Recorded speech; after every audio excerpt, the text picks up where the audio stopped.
tutorial. In this tutorial, Dr. Ketan Rajawat from IIT Kanpur will be giving a tutorial on online learning with dynamic converse optimization. Dr. Ketan Rajawat is an assistant professor at IIT Kanpur. He did his PhD at University of Minnesota, USA in 2012. His research interests include areas of signal processing and communication networks. His current research focuses on distributed optimization algorithms, dynamic stochastic optimization, cross-layer network optimization, resource allocation, and dynamic network monitoring. The speaker has also conducted a tutorial on dynamic network cartography at NCC 2005 held at IIT Bombay and has given several invited talks at national and international level. We heartily welcome Dr. Ketan Rajawat to give this tutorial. Thank you. Thank you. Thanks a lot for inviting me, and thanks everyone for attending this, for being here at the start. I just cannot say about the end. So this talk is about online learning based applications. Online learning is the motivation for dynamic convex optimization. So we will sort of assume that most of you have at least heard about convex optimization, if not worked in it or know something about it. So I'll not spend too much time on convex optimization part. Most time will be spent on the dynamic aspect of it.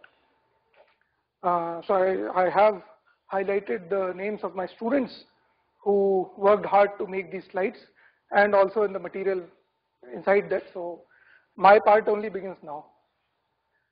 As you can see, the three images, these are all taken from various sources, but essentially the idea is that this online convex optimization, dynamic convex optimization, finds applications in a number of areas beyond, let's say, communication or signal processing, which I am from. I am from communication signal processing, but I found that it has applications in learning, machine learning, controls, and of course signal processing.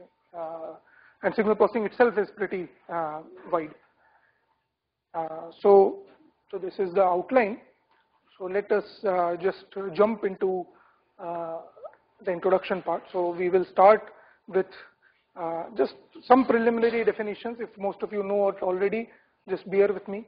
So essentially a set is convex if you take any 2 points inside the set and have a line segment between them, join them with a line segment, the whole of the line segment should lie inside the set. Then we say that the set is convex, right? So the whole of the line segment, 1 minus lambda x plus lambda y, should lie inside the set. So now apparently the convex sets have very nice properties that we will again and again exploit. Likewise, you have a convex function which is defined as the one whose domain is a convex set. So there are two things. Its domain has to be a convex set, and this inequality should hold. So this inequality is what? Essentially you take any 2 points and join them with a line that will become a chord. That chord should lie above the function. Right? You join any 2 points here, you can see that the function will be below and the chord will be above. Right? So that is the convex function. So these functions and sets have very nice properties, and indeed a lot of algorithms for non-convex problems. Actually, the starting point for many of the algorithms is that we'll look at a convex optimization algorithm and try to extend it to non-convex case. So this is a convex optimization problem, general problem. It's in a very, very general form. So what I have said here is that x star is the one that minimizes f of x, given that x is in a certain set which is calligraphic x, denoted by calligraphic x, which is convex. Right? Note that this argmin is also denoted as calligraphic x star. So calligraphic quantities denote sets, and vectors are denoted by small letters which are bold. So the point is that this argmin could itself be a set. So function could be minimized over a set. The function minima may not be unique. There could be multiple minima. That is allowed. For example, the function could be flat. So if it is flat, all the points that will simultaneously minimize the function. So x here is the constraint set, and the solution set calligraphic x star is non-empty. And minimizing, we can equivalently also write it as argmax of minus f of x. So in that case, we would be maximizing a concave function which is minus f of x, and minus f of x could be any other concave function, right? Some g of x, let's say. Essentially this problem is a standard convex optimization problem. It can be solved efficiently when calligraphic x has certain properties. What are those properties? Essentially there are two properties. It should be expressible as a finite set of finite number of inequalities of the form convex function less than equal to 0. Right? Convex function less than equal to 0. And the second property is the Slater condition. So if Slater condition holds, and which is strict feasibility, and this one holds, then mostly you can solve it efficiently. Of course, the efficient, this claim that it can be solved efficiently does not hold if calligraphic x has no particular structure. So for example, if I am only able to specify calligraphic x as infinite number of inequalities, let it be convex, but I'll not be able to exploit that structure, right? If it is infinite number of inequalities, I'll not be able to do anything with it. Right? So then it cannot be efficiently solved. The popular methods for solving this include the interior point method. So all the medium scale, I'll call it medium scale. Earlier they used to call it large scale, but now it has become medium scale, and now large scale is something else. So medium scale problems can be solved by interior point methods. Say for example 300, 500 variables, the same number of constraints approximately, can easily solve. You can even go up to, if you have some special structure, you can even go up to 1000 or 2000, but not much beyond that. Not to 100,000 for example. Definitely you cannot go to 100,000 without exploiting some special structure. And that is where modern like stochastic gradient descent and all those variants come into picture, where they actually try to solve problems with 100,000 million variables, and they are able to do it by simplifying the algorithm. So algorithm is simpler, but at the same time it can work on a larger amount of data. Right? So interior point methods basically try to use the Newton method. That is their bread and butter. So Newton method essentially requires you to calculate the Hessian of a function, and the Hessian of the function is inverse of the Hessian of a function. So n cross n, if n is the number of variables, the Hessian size is n cross n, and calculating its inverse at every iteration is difficult. So that's the reason. So anyway, this is the standard convex optimization problem. So now let us go to our motivation, which is a function that is also varying with time. Right? So the function which has another parameter, I call it time. It could be any other parameter also, but let's just call it time. So there is a time index associated with the function. Right? Again, x is the optimization variable, but because the function is varying with time, you can solve this problem for a given time. So you are given a time, let's say t is equal to 1, and then you can solve it as usual. You can solve this using any method, and if you do that for all possible time instants, then you essentially get a trajectory of the solution. The solution will actually be time varying, because solution depends on the function at a given time. So solution will be time varying. So that will be the trajectory. So an example is that suppose you are tracking some target. So there's a robot and you are interested in tracking it. So robot has a particular location, and based on you are trying to find the location of the robot. So you find the location of a robot at a particular time, make some observations, find the location, and then the robot will move. And continuously, if you are able to track it, so essentially you get a solution, which is the location of the robot, as a function of time. Right? So that is a solution trajectory. Right? So this is tracking, target tracking, statistical estimation. Statistical estimation is another thing that those working in signal processing will be familiar with. You have a parameter. Let's say you are working in communication, you have a channel, and the channel is varying over time. It's not varying too fast. Let's say it's varying slowly, and you want to track it.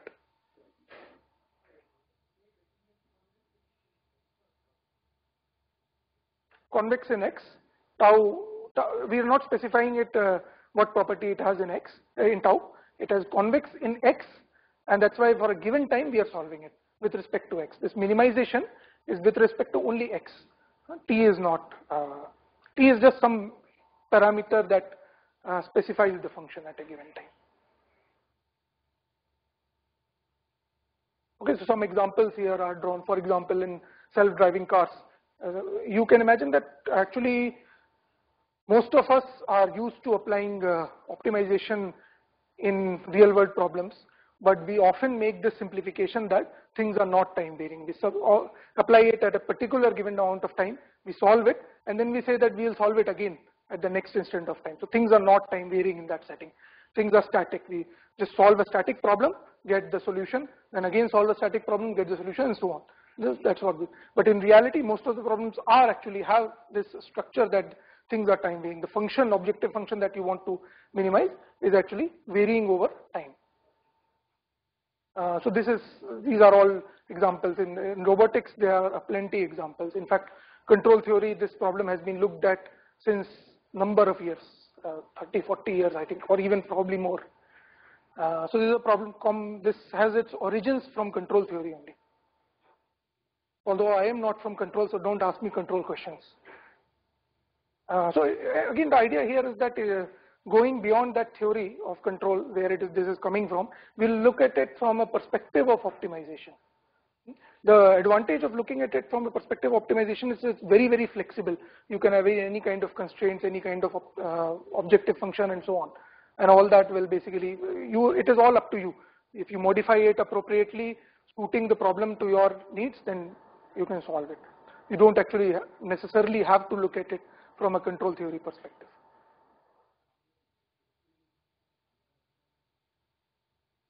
This one is unconstrained, but we will look at constraints also. So the starting point for all these problems, first we'll try to look at what happens in unconstrained case. Then we will try to adapt it to simple constraints. Then we'll try to go with more and more complicated constraints. Okay. So yeah, please, if I go too fast, then you can feel free to stop me. And if I go too slow, you may fall asleep. So whenever you wake up, you can stop me.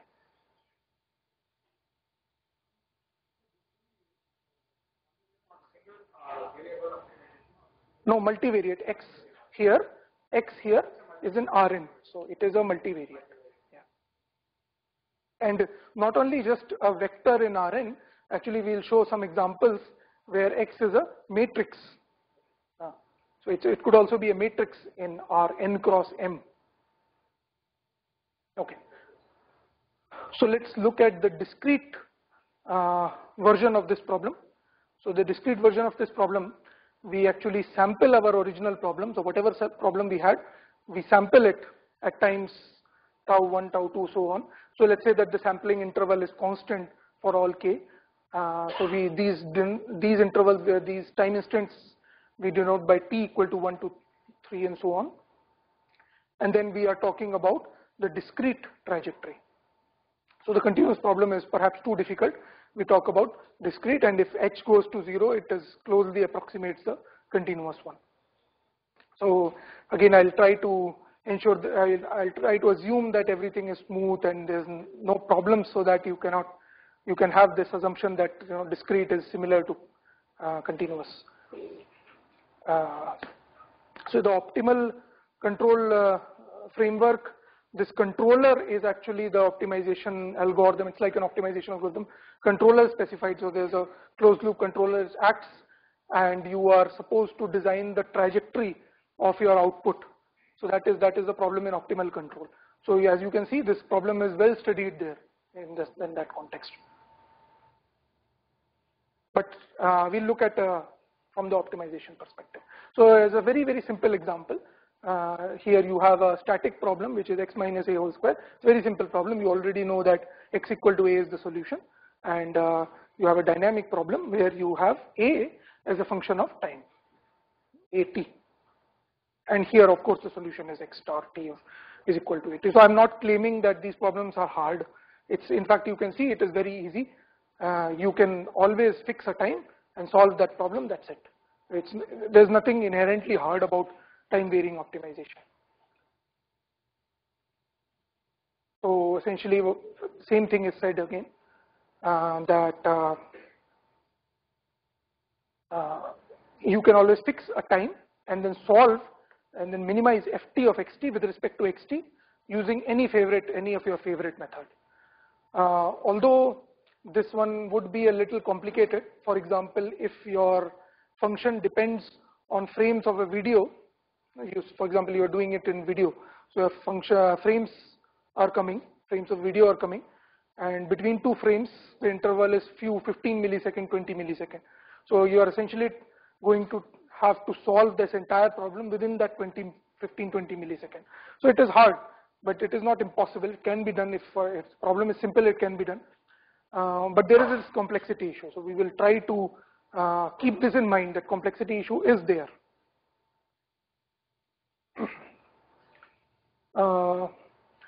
Also, there is another thing that is associated with this kind of problem, is that if you look at it as a time varying optimization, the function is varying over time and you can solve it at every time, it does not really reflect the reality. In reality, what happens is that actually you take an action based on the environment, but by the time you have decided on what action to take and you have taken the action, the environment changes, right? And therefore the cost that you incur is according to the changed environment. And then again, because you have observed that the environment has changed, again you will take an action, and then that by the time you take the action, the environment again changes. So in some sense, you are actually taking this action for the future, right? You are not really trying to minimize. You want to obtain xt by minimizing ft of xt, but you don't, at the time t, you don't really have ft. You have ft minus 1. You actually have to solve ft minus 1 to get xt, but then it will incur a cost that is dependent on ft, right? So the environment comes later, but its effect, so your action has to be made earlier, and the environment and its effect comes later. Okay, so this cartoon indicates exactly that. Your action, and then for each of those actions, for example, the action could be that there's a robot and it has to take a certain decision as to where it has to go. So it will take a decision and then it will observe its environment, and the environment will tell it, that it should not have gone there, it should have gone there. So then it will correct its decision next time. And then same thing will again keep on happening. So each time it will take a decision, it will not have the knowledge as to what the next time instant the function is going to be. Right? So this is the setting that we are considering. This is also commonly it is considered in the context of online learning. So we'll have more discussion on that later on. Okay. So a clairvoyant is someone who knows everything. So we are essentially assuming that the target is clairvoyant. So target knows everything. Target knows what the agent is going to do. Agent is me, let's say, and target is the one that I'm tracking. So target knows that what I'm going to do and what I have done. So target knows everything, and we are interested in tracking that kind of target. So there is this, you can imagine that if I have very powerful computer on my robot will actually be able to solve the minimize ft of xt with respect to xt at every time, but still the cost is incurred at the next time, but it can still solve the problem at the current time, right? Completely, it can exactly solve that problem. Still, however, you can observe that if my target knows that I have solved this problem, target can just go away as far as it wants. And then next time again look at the target, I try to reach that target, and target will again escape to wherever it wants to go. So there is really no tracking going on in that case. If the target can escape at arbitrary distances, the performance of any such algorithm, you can imagine the best possible algorithm, any such algorithm would be arbitrarily bad in performance. Right? So there has to be some restriction on what the target can do. You cannot have the target zipping around here and there. So the target will probably, for example, you can say that target moves with a constant velocity or a bounded velocity, and then you can try to track it. Right? So the environment changes slowly. That is the setting. So environment means ft, or you could say the optimal of the ft, which is x star t. So x star t is the optimal of the ft. So that x star t does not change immediately, it changes slowly. So target may move slowly, but still it is unpredictable. You cannot really say that target is going to move in a particular direction. Only have the restriction that we are posing is that the target location is around its previous location, and the radius in which the target could be is limited, or maybe it has certain properties, but nothing about the direction, for example.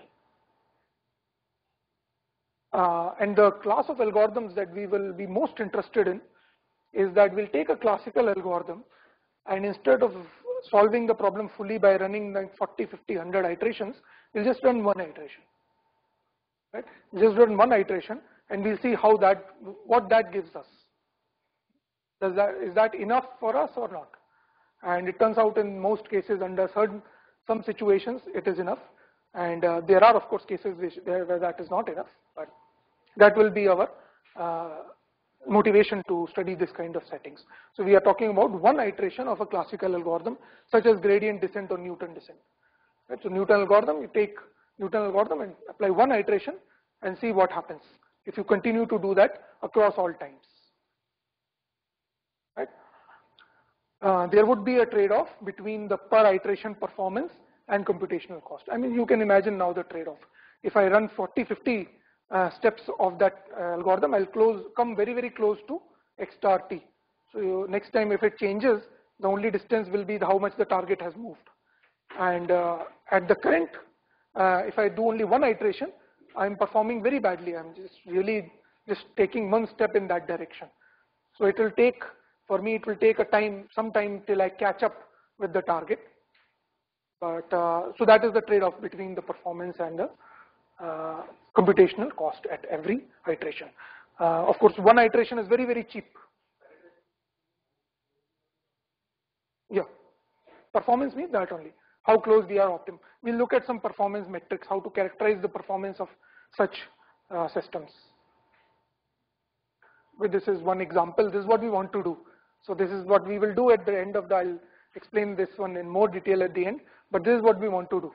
You have a bunch of agents. The blue triangles are the agents, and there are a bunch of targets. All are at the origin here. And the targets start moving, and the responsibility of the agents is to track all of these targets. So this is multi-agent, multi-target tracking. And each agent does not have a lot of computational resources. It will just basically run one iteration of an algorithm. Okay. So this is how time enters the picture. Of course, at any given time, you can always solve this problem. And in fact, that is what people have been doing. So this problem is taken from a paper which was doing exactly that. They were solving the per time instant problem, the full problem they were solving at every time instant, and then reporting. So what we did was apply one iteration and prove that it almost performs almost the same. There's very little difference, given that the targets don't move very fast. Nothing special about one. It can be 5, 10, but that small.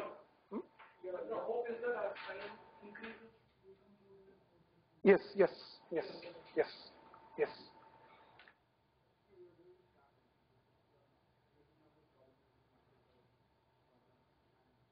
No, there is no parallel aspect as of now. No. Yeah. Correct. Target has to be, I mean, there has to be restriction on target. In fact, not only that it is slowly, we'll have even stronger restrictions sometimes. That it is slowing down, for example. That kind of restriction will also be needed at some points. So it's not that always you will be able to track with single iteration.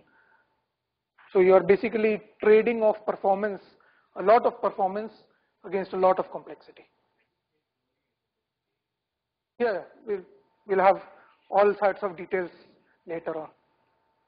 I'll introduce the notation and then I'll define what slowly means. So this is what I will do in this tutorial. I'll basically present a number of algorithms. I will also actually go through a simple proof just to show you that proofs of this for the time varying case can be derived from the static case. There's a particular way in which people have been deriving them, and that is what I will show you. And we'll discuss a lot of interesting applications. And I hope that after this you will be able to apply it to whatever area you are working on. I'm sure there are time varying problems, and you will be able to apply this kind of algorithms to them and understand how to characterize their performance. Okay. So these are some of the applications. So we have listed this.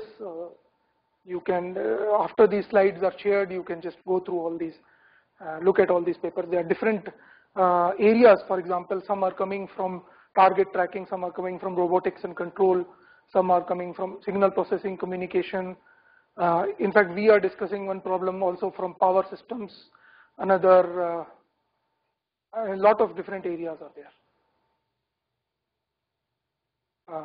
Okay, and there is also another class of algorithms which we will actually not discuss, which is the so-called prediction correction algorithms.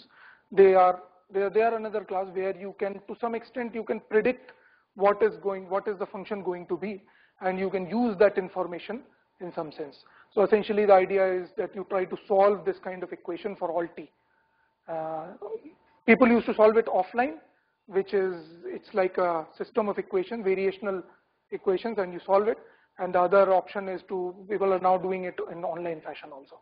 So that is another class of algorithms which we will not discuss in too much detail, because it uses a totally different set of tools, so which I am not very familiar with. So that's why I will not discuss, but definitely if you are interested, you should follow up. Okay, some preliminaries. This is easy stuff for all those who are familiar, so bear with me. This is the first order convexity condition. So you have a convex function. The first order convexity condition says that you have a line. At any point you draw a tangent, the tangent will be below the function. That's a simple first order convexity condition. As Abhishek was saying, every convex optimizer starts with this. I started also with this. And based on this, you don't necessarily, so here it uses gradient, but you don't necessarily have to have a gradient. You can have a subgradient, and subgradient is in fact defined only for convex functions. So it's basically any line that always lies below the function at any point. So that kind of that is the definition. So fy is greater than f of x plus g comma y minus x, and g is this. For example, it could be this dotted line, it could be this dotted line, right? Of course, if the function is differentiable, then it is simply the gradient. G is simply the gradient. If the function is not differentiable, G is termed as a subgradient. So subgradient is a set. So it's basically a bunch of points, bunch of G vectors at any point that may satisfy this. Right? So these are the two basic postulates about convex functions.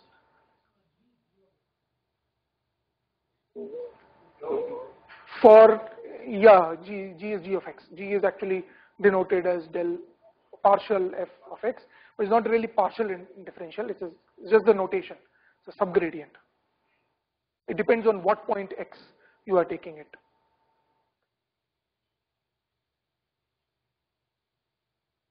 Yeah, so that is an important point. So g is a function of x. Yes, it's not a constant.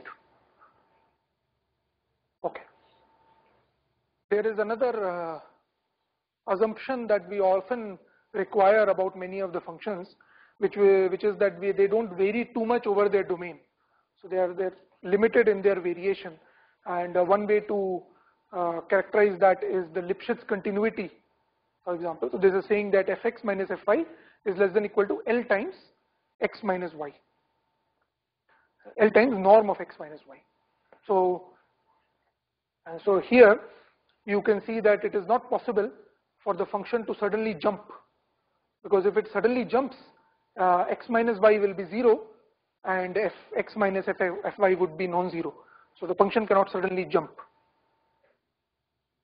And this is an implication. So here, if the subgradient or gradient, if the function is differentiable, subgradient or gradient is bounded, then the function is Lipschitz continuous, and vice versa.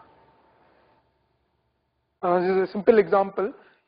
In this case, though, there is no jump, but is this x square? So x square gradient is 2x, and as x tends to infinity, 2x also tends to infinity, so it's not bounded. So therefore, this function is not Lipschitz continuous. What's happening is that it's becoming more and more steep.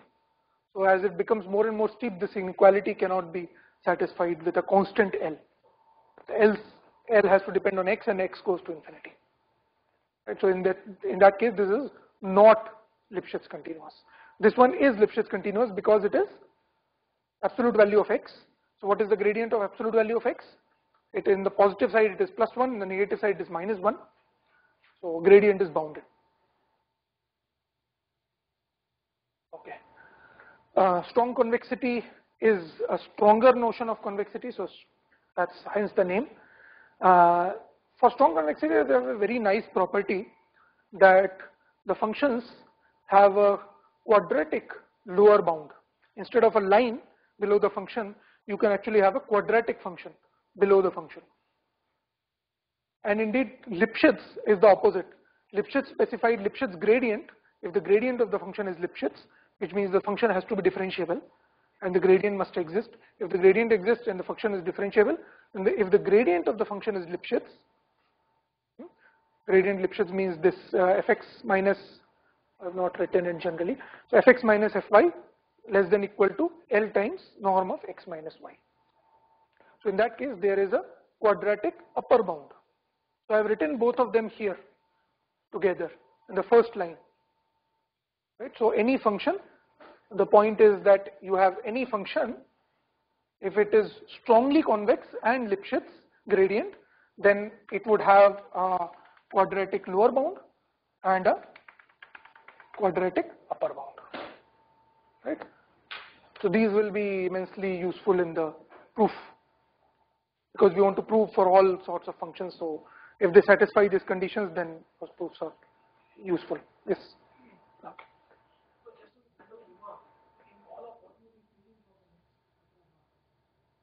Convexity more generalized by quasi-convex. No, we will specifically focus on convex in this talk, so there are certain challenges associated with generalizing, but we can offline we have to discuss those, because I will not focus on functions which are not convex right now. For example, quasi-convex will not focus right now.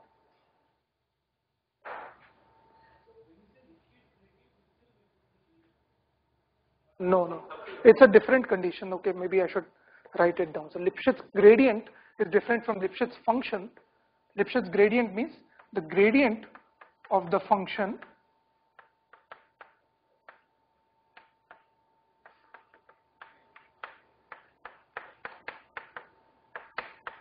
is Lipschitz. Gradient of the function is Lipschitz. So maybe you can call it L delta to differentiate it from the Lipschitz constant of the function itself. So function being Lipschitz and the gradient being Lipschitz are two different things. Yes, it's LG, I call it LG here. So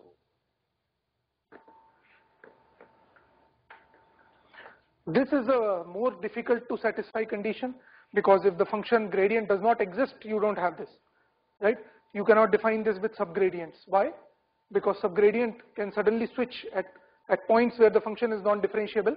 The subgradient will be different and x and y will be same. So this is a harder to satisfy condition. Lipschitz continuity of the function is very simple to satisfy. I mean, it's just a continuity. So as long as the function is continuous, mostly it will be Lipschitz continuous. Lipschitz continuous is a way of saying continuous. So, but this is the harder to satisfy condition. Similarly, convexity is easier to meet. Strong convexity is harder to meet. Generally, you will find lot of functions which are convex, but not strongly convex. Which one? Yeah, this is the, if you look at this one, then it will be clear. So Fy is greater than equal to this part. So this is the top equation, right? And is less than equal to this part, which is the bottom equation. Okay.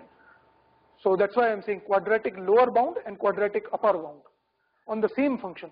So this is coming from convexity, strong convexity. Remember that convexity was about line, so we have generalized it to quadratic, and then Lipschitz was about saying that the Lipschitz gradient was about saying that it doesn't grow too fast at any point. So that implies a quadratic upper bound.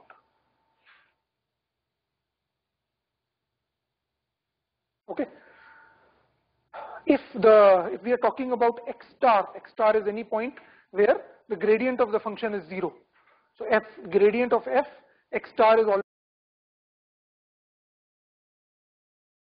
gradient of f x star is less than equal to gradient of f minus gradient of f x star. This gradient of f x star is 0 anyway, and if the gradient of the function is Lipschitz, we can write it as Lg times x minus x star. So this basically, these two bounds, this quadratic upper and lower bounds, give a lot of properties about the function and its value at different points.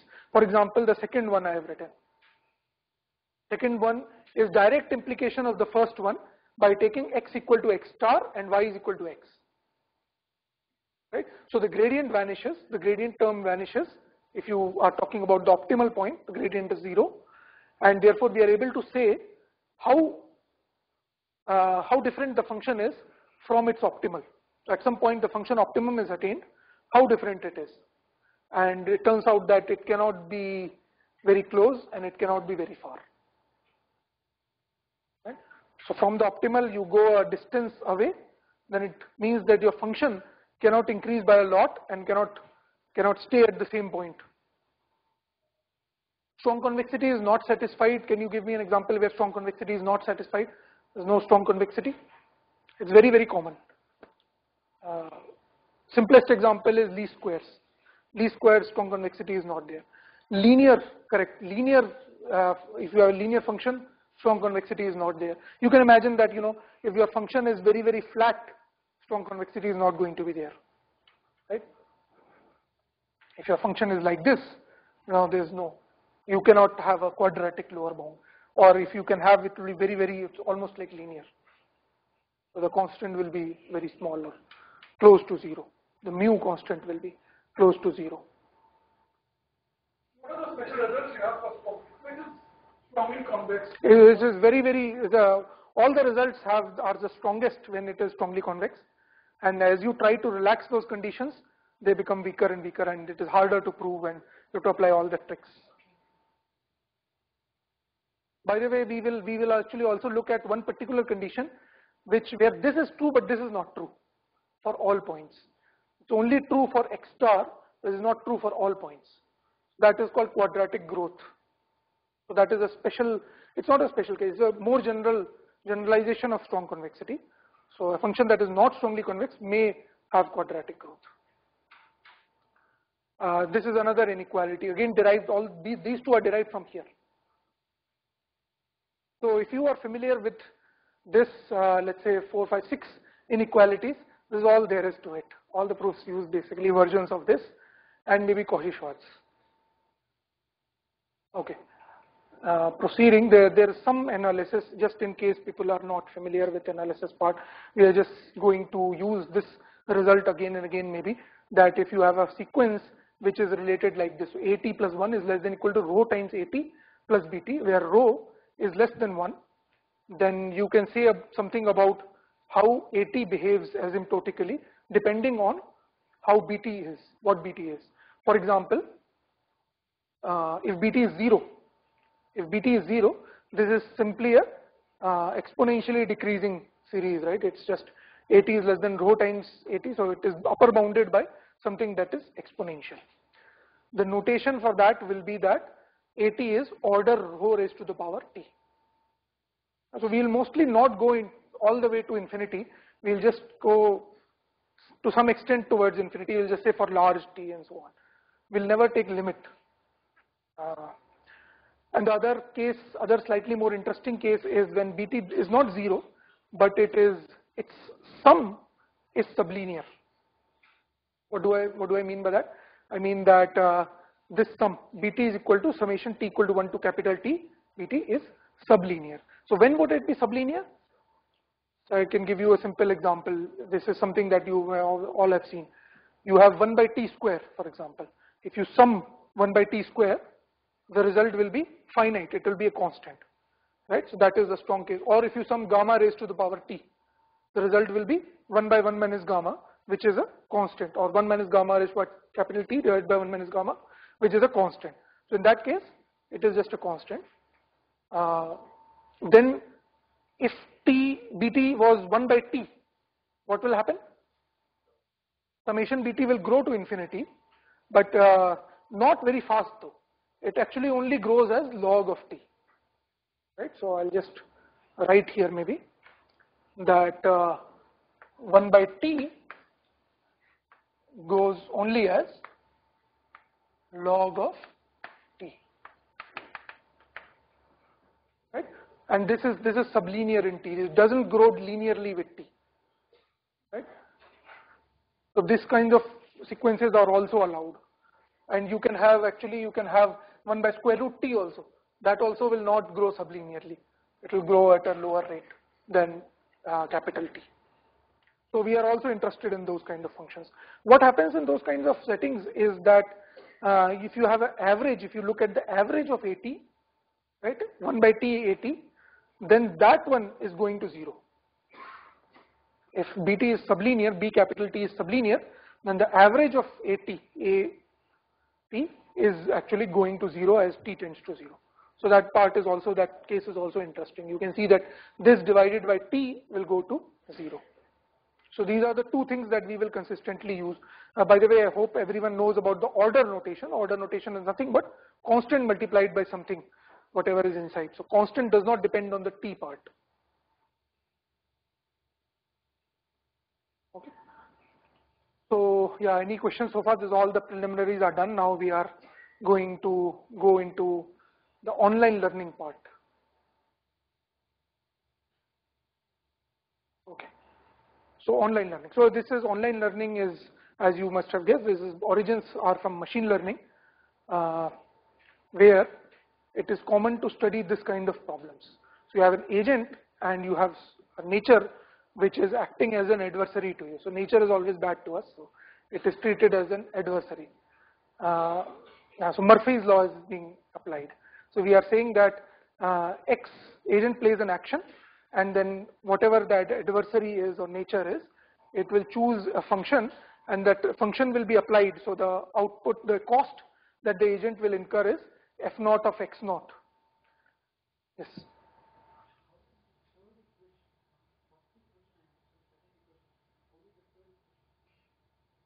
It comes from here only. So I don't remember the proof. It comes from here only. It's not that it is nothing new. This comes from here. And different substitution you have to make for x and y and so on. Okay. So this is the setting that is common in the online learning framework. So you have so adversary is basically telling you a function, and the cost incurred is f naught of x naught, and then based on that f naught, you have now viewed f naught, so you are a little more wiser, and based on f naught, you are actually taking a new decision or new action x1, and thank you, and then after that again a new f is revealed.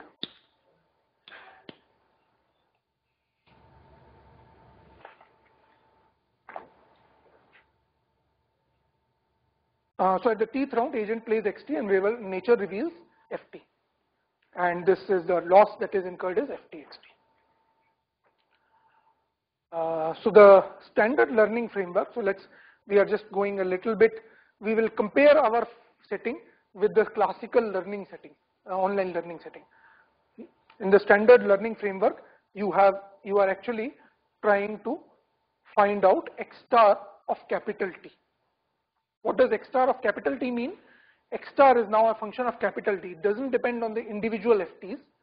It's just the minimizer of the total sum, right? So for example, FT could be some data. For example, you are trying to process lots of images and you want to classify all those images. So FT is the loss function that characterizes how to classify them into dogs and cats, and your output is the classifier, right? So FT is a loss function. FT is a loss function depending on a particular image, and then you are trying to sum it up so that you can run it from the entire data set. But the key thing in online learning setting is that FT arrives sequentially with time.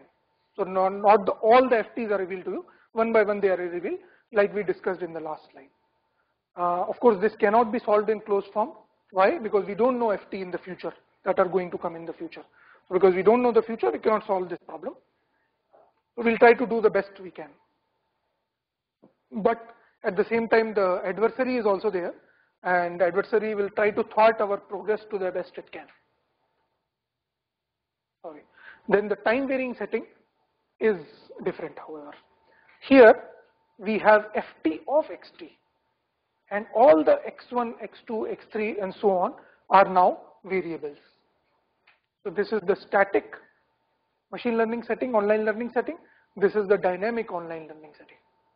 So not only are FTs coming sequentially, each of these FTs have a different optima, and we are interested in finding all of those optimas for each of those functions separately. Right? So functions FTs arrive sequentially. If given the way in which they are arriving, we are being revealed ft minus 1 and we have to find out xt, but we can always find out x star of t minus 1. So with one day of one time slot, we can always find out the optimum. It is the next one that we are not able to find out. But this is still, solving this completely is still complicated if the number of variables is large. Okay. So for these are very, very simple examples. If you look at this kind of setting where ATs are arriving sequentially, then the optimal solution that we are after is actually the average of AT, right? Because this is the average of AT is the one that minimizes summation t equal to 1 to capital T x minus AT square, right? Average of AT is the one that is minimizing this. However, if you are looking at this problem where you have summation t equal to 1 to T xt minus AT square, where the variables are all at the xt's, then the solution is each of those ATs, right? Because if you substitute this here, you will get 0 here. So that is the smallest value that it can have.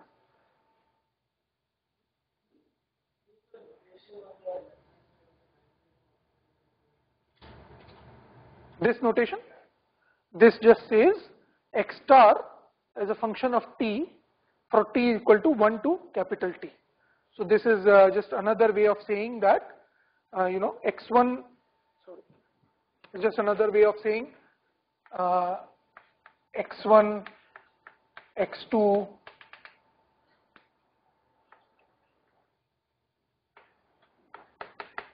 all these are stars.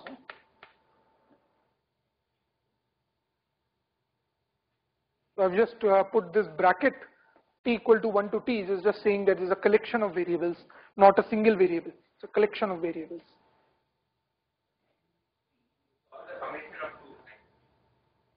No, this is what you want to do. You can never do this, but this is what you want to do. If you knew the future entirely, you'd have taken all those functions, minimized all of them individually. You know the past, but still you don't know the future. So this is what you want to do. You want to do this for all capital, from t is equal to 1 to capital T. Right? So capital T is fixed. Capital T is, for example, 10,000. It's given to you. So this is what we want to do. We'll not be able to do this, but ideally we want to do this. And in fact, all our algorithms will compare against this kind of benchmark. Right? So this is the kind of benchmark that we will have against our algorithm. So if it's a good algorithm, it should be close to this. In the static setting, in the classical online learning setting, the static regret is defined as the cumulative loss that is incurred by the agent, summation ft xt. So xt is the action that I actually took, and x star was the action that I should have taken. This is a static case. So x star is the constant action I should have taken. So if I knew that I should have taken x star as the action, or x star, it would have given me this best action in hindsight. So I am subtracting the cost incurred minus the best action in hindsight. So this is called the regret. So regret is important because we are essentially saying that this is the price that we pay for not knowing the future. If we knew the future, we would have obtained 0 regret, but we don't know the future, so we keep changing our actions so as to best approach the optimal correct action X. Right? So this is the price that we pay for not knowing the future. Note that in this case, the minimization here is carried out over a single X. There's only one correct action. Right? For all the FTs, there's only one correct action. but our actual action is of course time varying because we don't know the future, so we keep changing our actions. But we ultimately want xt to approach to x.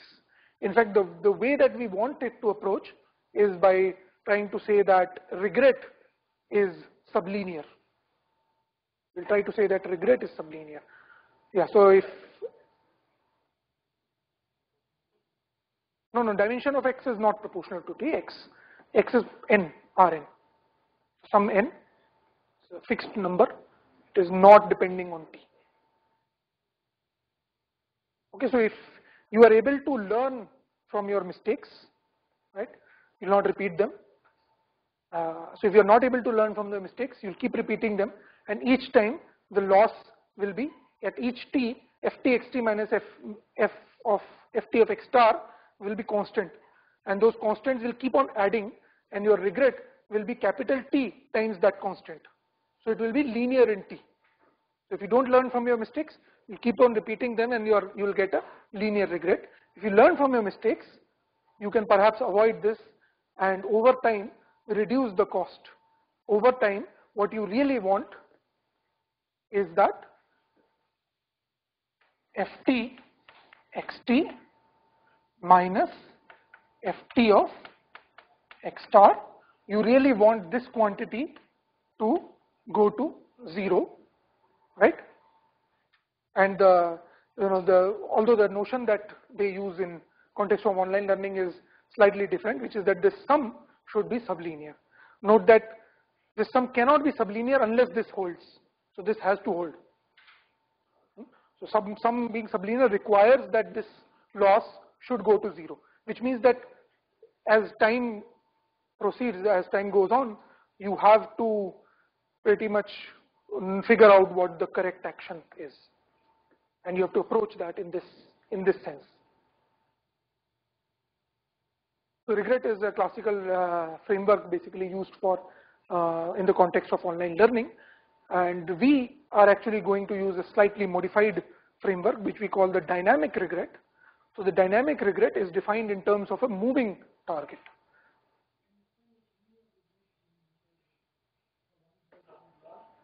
Yeah, so imagine that this is a constant. Imagine that this difference is a constant, however small, let's say epsilon, not depending on t. But then if this is a constant, the regret will be epsilon times t, which is a linear. So this is what we don't want.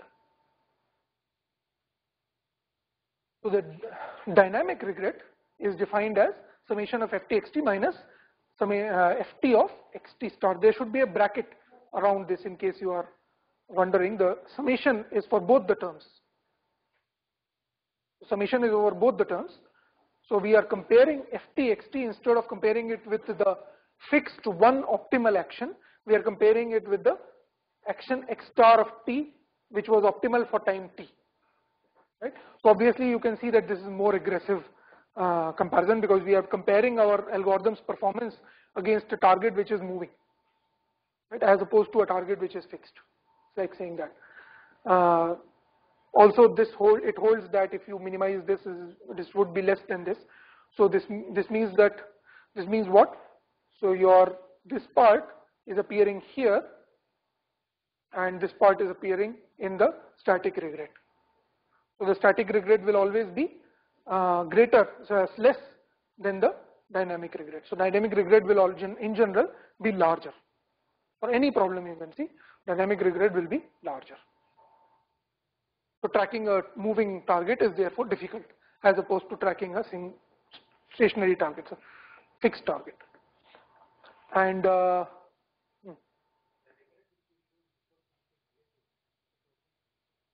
yeah, regret can be negative. This is something I did not think about earlier, but someone pointed me out recently also. So yeah, regret can be negative. How can regret be negative? For example, you already know that what is the trajectory. There's a target that is moving. You know the trajectory. You can exactly track the target. You can get ft xt to be equal to 0, for example, and this would still not be 0 in that case. So static regret can be negative also. But of course, it is like assuming that you have full knowledge about the target. But generally, you are looking at the opposite scenario. You are looking at a scenario where you know nothing about the target, and target is so smart that it is evading you, and therefore in those cases regret is generally not even constant, it is generally more than a constant, it is generally increasing over t.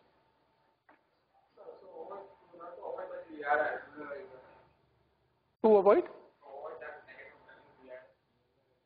It's not negative learning, that is a case which doesn't ever occur. It's not an important case, so to say. It's a very trivial case where you already know the target, and why are you then worried about tracking a fixed one? You already know the moving target. The dynamic regret, however, will not be negative, right? So dynamic regret cannot be negative. The best you can do is have f of x star of t, in which case it will be 0. So dynamic regret cannot be negative. Which one? Calligraphic, huh? Oh, there could be a time varying constraint. Calligraphic x is the constraint set. So there could be a time varying constraint associated. For example, a region in which your robot is supposed to be located, or your parameter is supposed to be. So there are some, so let's start with the negative result. The negative result is that if you don't predict x star of t, you are only solving for x star of t minus 1. Given x star of t minus 1, if you cannot predict x star of t, there is no way that you are going to approach it. So performance will be arbitrarily bad. It will be linear regret. It cannot be sublinear regret. Right? So you have to assume that you know something about x star of t given the information at t minus 1. If you know nothing, then there is no way that you can have linear regret. This is in contrast to the static case. In static case, the world is not so gloomy in the static case. You can often always achieve sublinear regret using some algorithm or the other. In this case, it is impossible to achieve sublinear regret unless you know something about the target in the future. Now that something is what we are going to slowly introduce. So what we will say, we don't know much, we just know that the target doesn't move too far from where it is at the current location. Right? So that is the only thing that we actually require. So there are assumptions on the variation of x star of t that are actually required.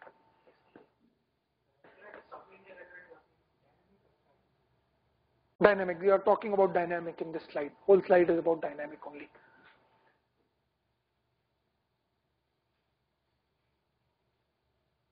This is a simple example found in one paper, which was that you take a certain ft. So in this, let's say ft of x is x square for t equal to 1 to t by 2, capital T by 2, and it is x square minus 2x for t by 2 plus 1 to capital T. So basically ft remains constant over half the times and suddenly it changes to something else. So this is the function. If you are looking for a 1x that minimizes the sum of all these functions, then that 1x is given by half. But if you are looking for a dynamic x star of t, then that is given by 0 or 1, because you can see that if you differentiate this is minimized at 0, this is minimized at 1. Right? So this is the dynamic.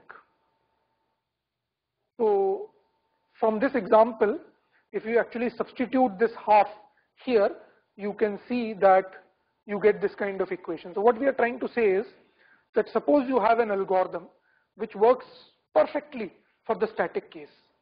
So you have a static online learning algorithm, let's say your favorite algorithm, follow the leader or whatever algorithm you have. It works perfectly for the static case.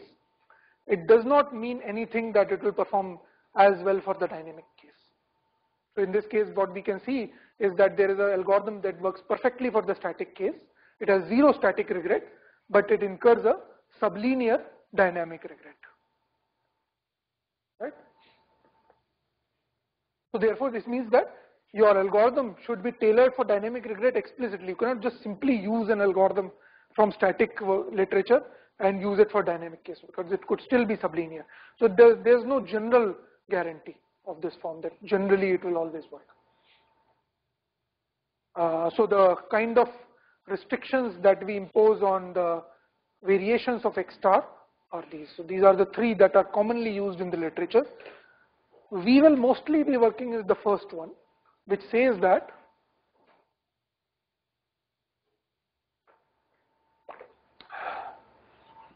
the first one says that X star of t plus 1 minus X star of t summation over all t. Right? So the path length, this is like the path length. The length of each of these paths summed over all t.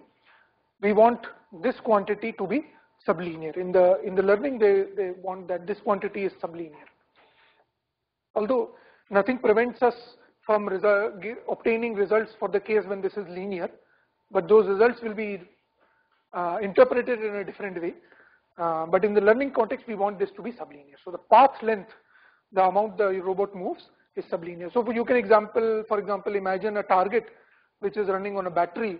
So that battery is eventually going to run out and the target is going to eventually stop. And therefore, in that case, the path length would be something constant and sublinear. Right? So that is an example. Or it could be slowing down over time. Other notions are also used, for example, the function difference from t plus 1 to t or gradient difference from t plus 1 to t. Okay. So we essentially want, for instance, W capital T, note that W is now is a function of capital T, to be sublinear. For example, if X star of t plus 1 minus X star of t is 1 by t, as we were discussing, then Wt will be log of capital T, and log of capital T is sublinear. Yes, this is what I meant. Yes. So in this case, you can see that for it to be sublinear, xt plus 1 star minus xt star should basically go smaller and smaller. It should go to 0.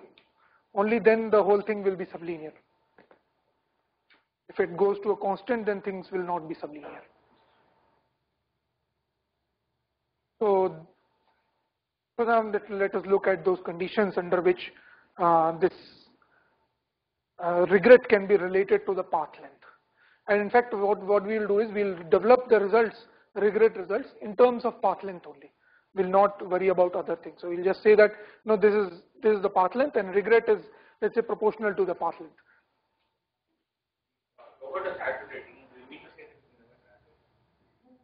So it cannot forever keep on accelerating. That is the point. It can accelerate at any point. It can jump from here to there, but it cannot forever keep on doing that again and again. So that is, then we cannot do it.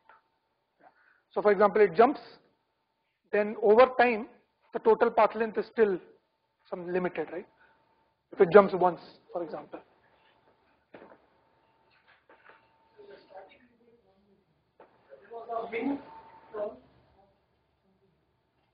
Static one.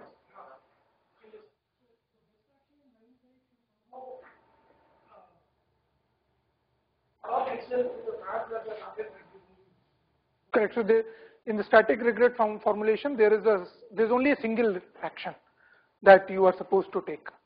So if the target moves or does not move, there's only a single action that you are supposed to take from t equal to 1 to end. So there is a different class of problems where you would apply static regret, and there is a different class of problems where you would apply dynamic regret, because you are supposed to, the actually target itself is moving and you are supposed to track it. Right? So the two classes of problems themselves are different.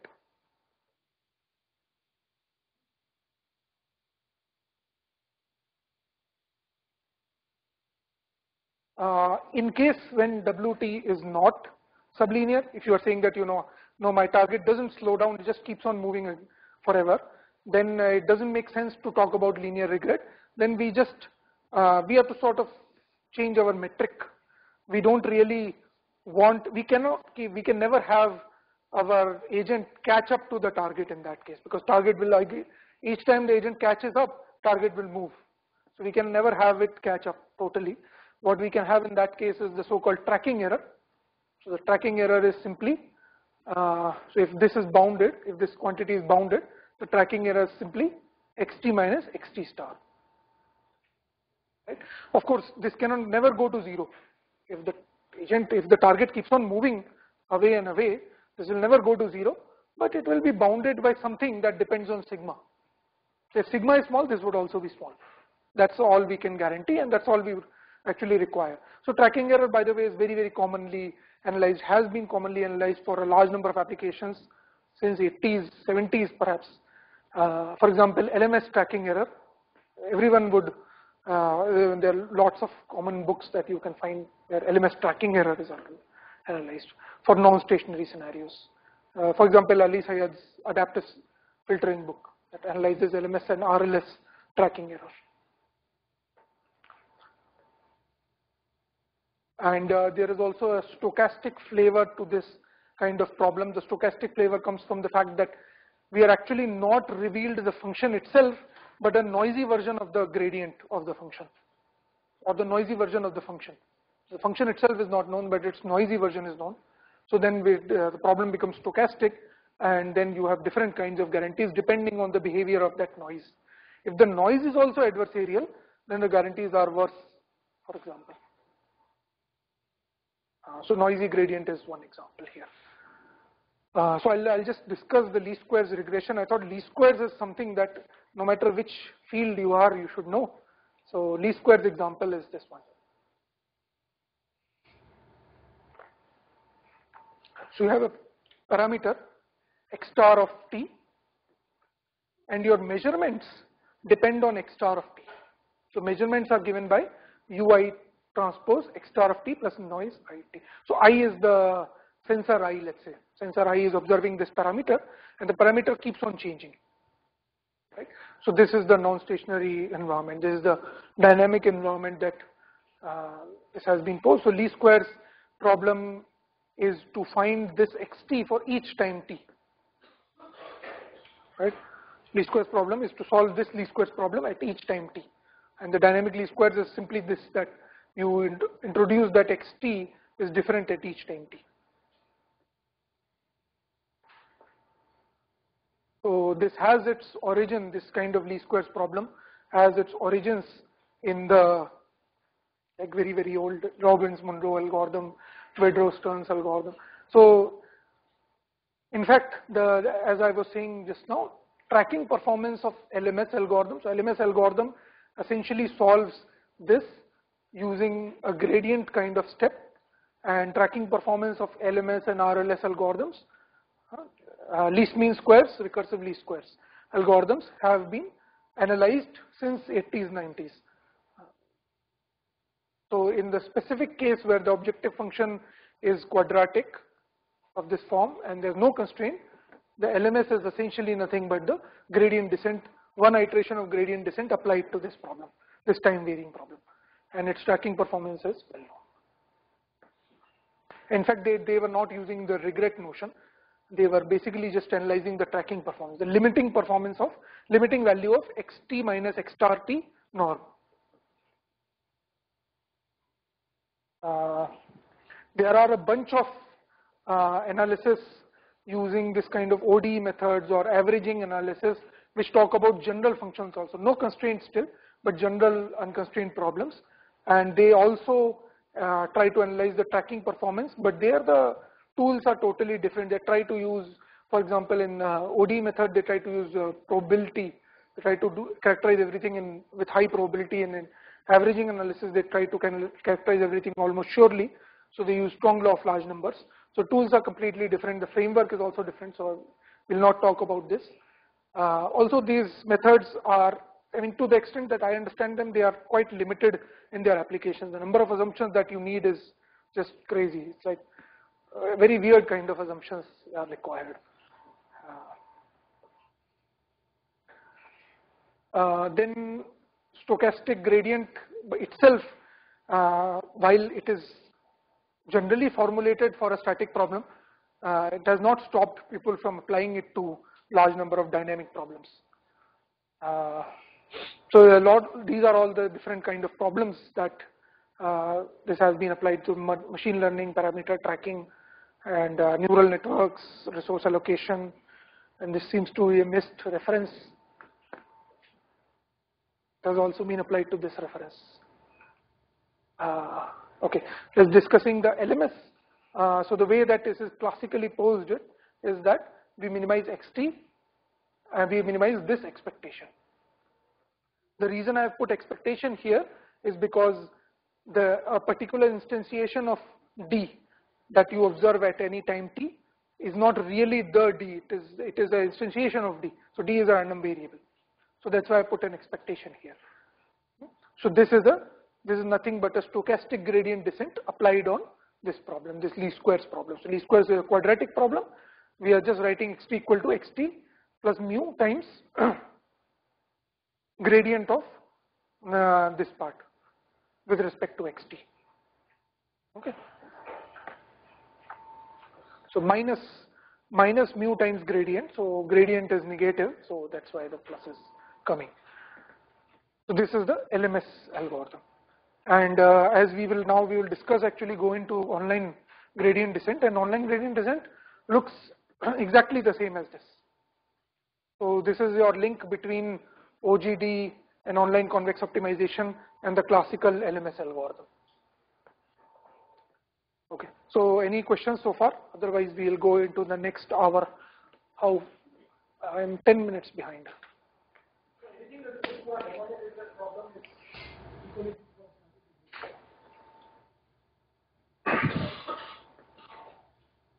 Good question.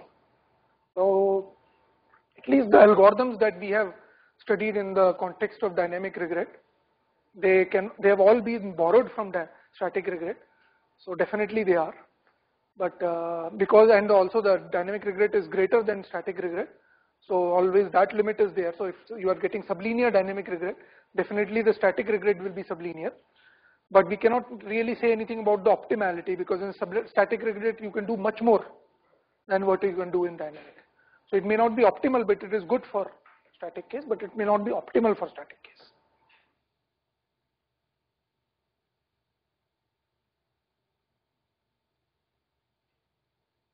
Okay. What is the break time? I don't remember. 3:40. Okay. Okay. Let's go to discussing some first and second order algorithms. So these are lots of algorithms. I mean, don't think that you have to actually understand all of them. But I'll just go through the first one in very much detail. But rest I will just mostly gloss over. Okay. So this is the online gradient descent. Is nothing but gradient descent applied to an online setting, dynamic setting. So we have nothing but xt minus step size gradient, right, which is the classical gradient descent applied to an online setting. The px is the projection onto the feasible set. So if there is a constraint as to where your optimal should be lie, I just project it into that constraint, so that makes sure that xt remains feasible. So this is called projected online gradient descent. So why does gradient descent work? So by the way, there is a simple example. If you have xt minus at square, then the gradient descent updates would look something like this. xt plus 1 is equal to xt minus 2 eta t xt minus at. Right? So they are simple. So why does gradient descent work? Because the gradient is always, negative gradient is always a direction towards a descent direction. It will always cause a descent in the function value. So here is a nice picture showing this exact idea. Now I'm not sure how much you can see at the back, but I'll just say it out loud. So your initial point is this one, xt. Your gradient minus gradient direction is this one, which is pointing towards the descent direction, right, at this point. So you have xt minus alpha t gradient of ftxt. And there is also a projection step. The projection step makes sure that whatever your update is, it should stay in the feasible region. So this shaded part is the feasible region. So if everything remains in the feasible region, then you are fine. So it basically, if you try to take a step in this direction, the projection operation pulls you back into the feasible region. So ultimately what you have done is you have taken a step in this direction from xt to xt plus 1. So you are still decreasing, your function value is still decreasing, but of course this is outside the feasible region. Your optimal is here.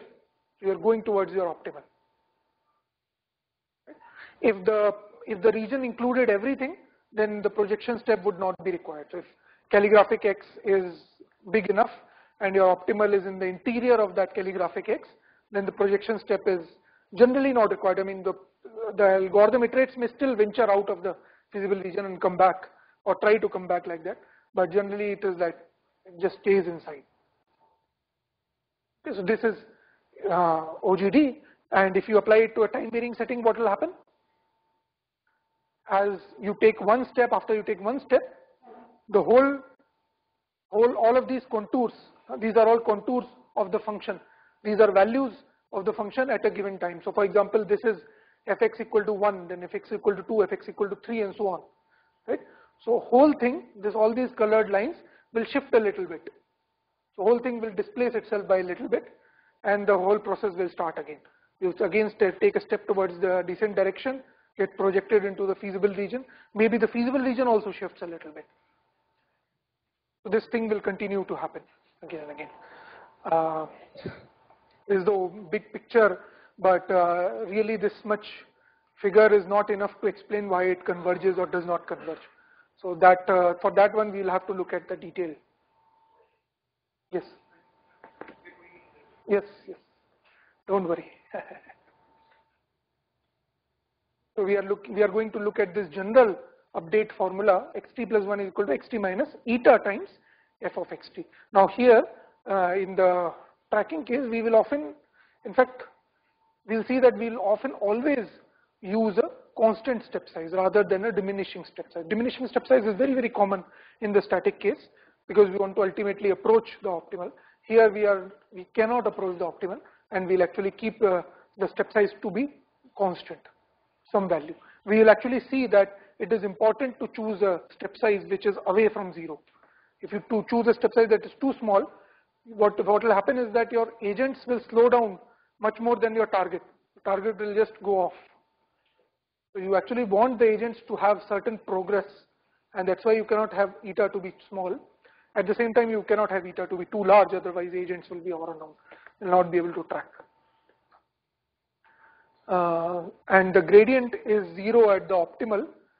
So this is the non-time varying case, by the way.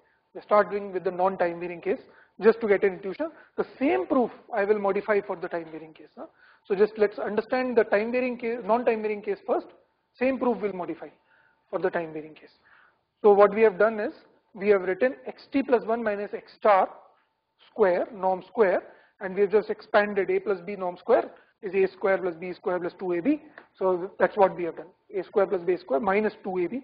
So that's what we have done. So these are the three terms. And then in the next step, we have applied one of these inequalities. I think which one is it? This one. This inequality we have applied in the next step directly. So we have a gradient times xt minus x star is greater than equal to 2 mu times xt minus x star. So it's in the negative. So that's why the signs are reversed. Right? So we apply this inequality, and for the second term, we apply this is the Lipschitz continuity of the gradient. So we write gradient of f of xt as gradient of f of xt minus gradient of f of xt star or x star, which is 0, and then less than equal to L times xt minus x star and then whole square. Right? So we have applied the two Lipschitz continuity we have applied the strong convexity. Two of these properties, and finally we get something like this.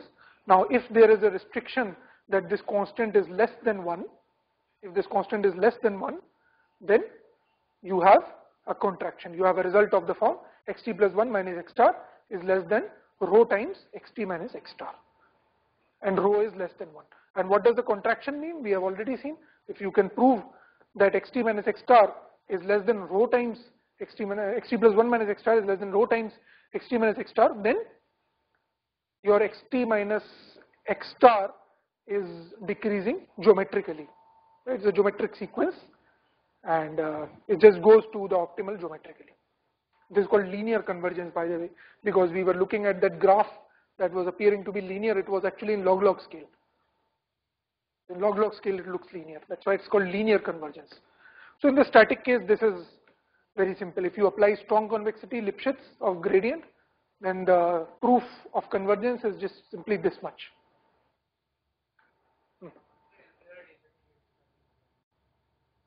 No, there is no local minima in convex. There is just, whatever is the minima is the minima. Strong convex assumption we have made. So there is only unique minima. Huh?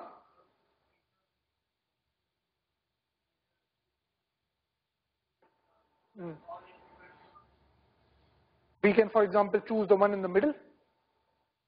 Although in this case there is not much restriction. The static case you can take it very close to 0 also, there is no problem. In general, eta is also called the learning rate, so you have to carefully tune it. I mean, carefully means that you have to perhaps run a lot of simulations and lot of different ways, perhaps cross validation, lot of different things you have to do in order to find the correct eta, the correct one. Empirically only, so that's what I'm saying. So run it again and again, maybe observe the same situation again and again. You get real data and run it from different real data sets and try to get it.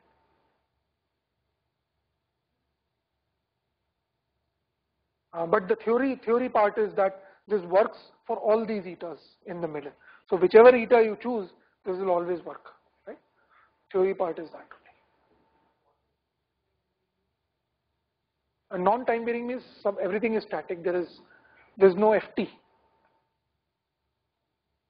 There's just f.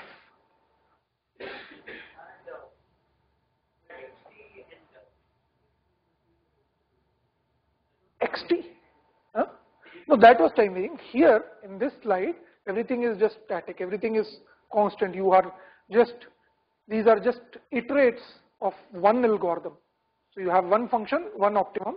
You want to find that optimum, so you just run the iterates.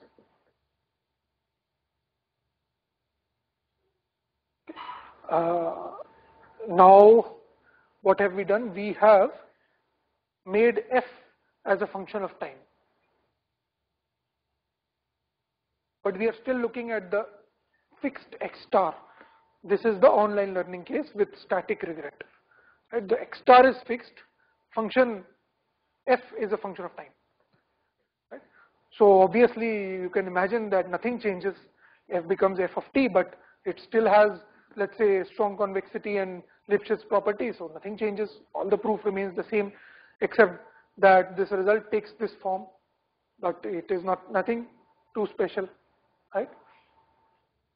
So here nothing has changed, all the three steps are exactly the same, it's just that we have used the property of ft instead of f, right? So not a big deal. So this is online learning. And what happens if you make x star, replace x star with x star of t?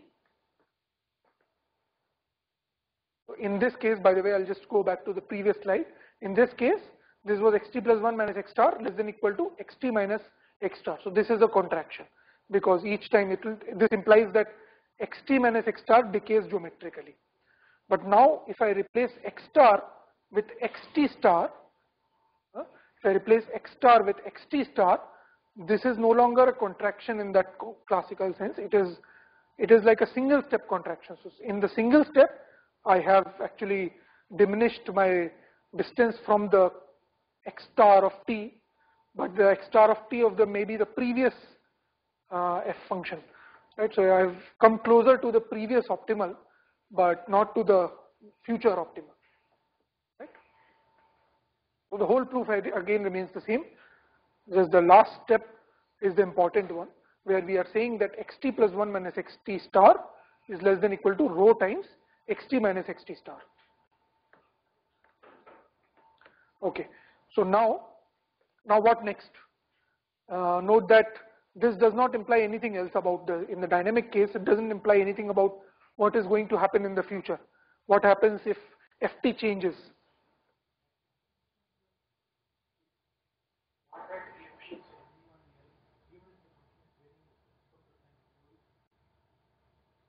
Yeah, that is the assumption here. Here the assumption is that the function is varying, even if the function is varying with time, it is required to be quadratic and Lipschitz. So each of those functions, ft's, f1, f2, f3, all of those have to be Lipschitz and strongly convex. Note that we are talking about Lipschitz and strongly convex in X. So the variation in time does not really affect. It's like we looked at the least squares problem. Ax minus b norm square, it is, let's say, Lipschitz and quadratic, and it continues to hold. The t has no bearing on that. The form of the function remains the same. If, for example, it's not quadratic, it's a general function.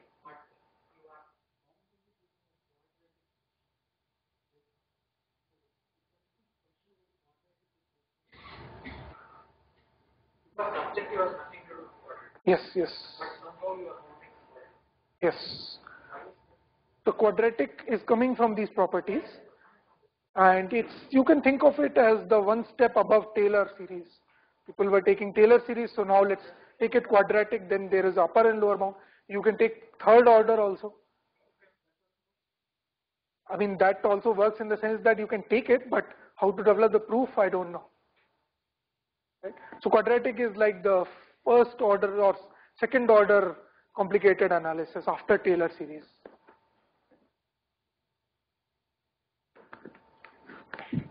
Okay.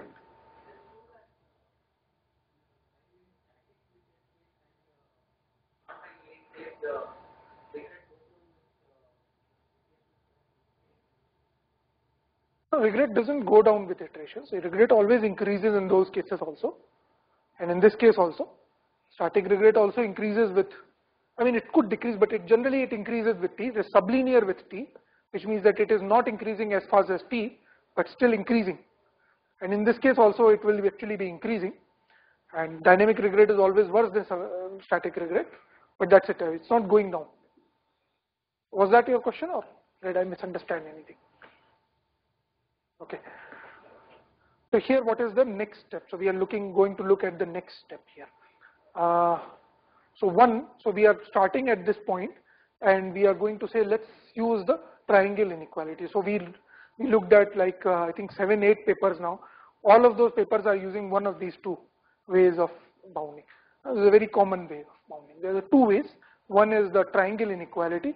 So we are saying that xt plus 1 minus xt plus 1 star can be written as xt plus 1 minus xt star plus xt star minus xt plus 1 star, and then so it says a plus b norm is less than equal to norm of a plus norm of b, a triangle inequality for norms. You split it into two parts. For this part, xt plus 1 minus xt star, you already have the bound, contraction bound, single step contraction bound. So you apply it, and xt plus 1 minus xt star is denoted by small wt. Small wt is nothing but each of the terms in the path length. So path length was defined as wt equal to summation of wt, small wt. Right? So this one, then you can conclude this. We saw in the preliminary slide also that this summation is bounded as order summation of wt. Right? So this is a simple proof that your this summation, this particular summation xt plus 1 minus xt plus 1 star is bounded as summation of wt. So if wt, if summation of wt is the path length and path length is sublinear, then this quantity will be sublinear. We have not gone to regret yet, but this quantity is sublinear. This is one method, and the other method, which has a slightly stronger restriction, is the use of the Peter-Paul inequality.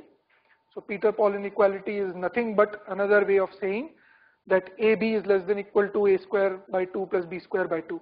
Seen that inequality, right? AB is less than equal to A square by 2 plus B square by 2, because A minus B whole square is positive. And then you can multiply A with some constant and divide B by that constant. Right? And then you'll get Peter-Paul inequality. So it is nothing but a way of applying Cauchy-Schwarz or triangle inequality on the, not triangle, a way of applying Cauchy-Schwarz inequality. So Peter-Paul inequality says that you can do the similar operation on the square, right? Where epsilon is something arbitrary, greater than 0, arbitrary. For example, a specific choice of epsilon which everyone would be familiar with would be 1. So 2 times this plus 2 times this. But generally epsilon can be anything. So epsilon becomes a tuning parameter and you can tune epsilon to get the best possible bound. And note that this is not triangle inequality. In triangle inequality you are dealing with norm. Here you are dealing with norm square. Right? So this is different from triangle inequality, and as a result the terms here are greater than 1. Both the terms here are greater than 1. So if you apply the contraction bound from earlier, you will get rho square. Now in this case, there you require rho to be less than 1. Here you require rho square times 1 plus epsilon to be less than 1. Right? What's happening to the Summation of order of summation WP? What is happening to the summation of XT minus XT star now? Oh, okay. What I am doing here is that I am taking the summation over both sides. So if you ignore capital T for a while, let's ignore, it can be adjusted in some way, but if you ignore capital T, this summation will be same as this summation except that rho will be multiplied. So I'm just bringing it here, 1 minus rho will go it down, and I'm just treating it as a constant. Okay, so just to repeat, I'm just summing over both sides with respect to T, ignoring that, assuming that capital T is sufficiently large, or maybe infinity, let's say, then I can do this, I can take it here and have 1 by 1 minus rho on the left hand side. So rho has to be less than 1 in this case. In this case, rho square 1 plus epsilon has to be less than 1, but the kind of bound that we are getting is in terms of WT square. Now note that summation WT square would generally be smaller than summation WT. Why? Because let's not discuss why. I can give an example maybe. It's easier. So let's say WT is 1 by T, then summation WT is log of capital T, right? And if WT is, for the same thing, WT square is like order 1, so it's a constant. And this is order log T. It's actually not log of T, it's constant times log of T. So WT square is generally smaller, but this gives a slightly stronger bound, but there are more restrictions on rho. Rho has to be even smaller than, much smaller than 1, let's say. 1 plus epsilon times smaller than 1. Okay, and then how do we go from regret? So I'll just discuss this path. This one I'll leave it. So we have taken this summation and we express it like this. Again, if you want to understand it quickly, you can just ignore the fact that there is a capital T and therefore number of terms is T. Give or take 1 term. So ignore that 1 term that is extra, and you can see that this whole thing can be written as the first term, this is a constant, plus rho times xt minus xt star t equal to 1 to t. Here also is t equal to 1 to t plus wt. So this can be written. So this is what we saw in the last slide also, which is what you were asking. This is what we saw in the last slide also. So in order to calculate the regret, what you can do is you can have f of xt minus f of xt star. I think we forgot the ft here. Ft of xt and ft of xt star less than equal to g times xt minus xt star. So this should be all be ft's. So g times xt minus xt star, this is coming from Lipschitz continuity of the function itself. G should also be gt, yes, ideally, but let's say that all those gt's are bounded by 1 g. So anyway a constant, so let them just be denoted by g. So g times this summation, and this summation is already order wt. So the whole thing is order wt. Order 1 plus wt means there is a constant plus the WT sublinear term. Right, so things are proportional to this one. So this is your regret, by the way. Ft_xt minus Ft_xt star summation from t equal to 1 to t is your regret, and you have seen that it is ordered WT. By the way, what will be the regret if you had the best possible agent, like what I was calling super agent? You had the super agent, what would be the regret? At t minus 1, you would go all the way to x star of t minus 1. And then that would be compared with x star of t, right? So you will get the same kind of summation here. X star of t plus x minus x star of t minus 1, right? And therefore the regret will be exactly the same, right? So this is the best possible regret that you can get. Cannot go below this. Cannot have square root WT, for example. This is the best possible that you can get, and you are getting this if you assume some things and you apply OGD. So this is the analysis of the regret. Here, by the way, in the next one, I have applied this inequality, this one. So I can again get order WT square, which, as I was saying, is actually smaller. It is order 1 only, which means I'm just basically going very, very close to the agent. So this is the second one. All of these should be FTs. Huh? This is a mistake.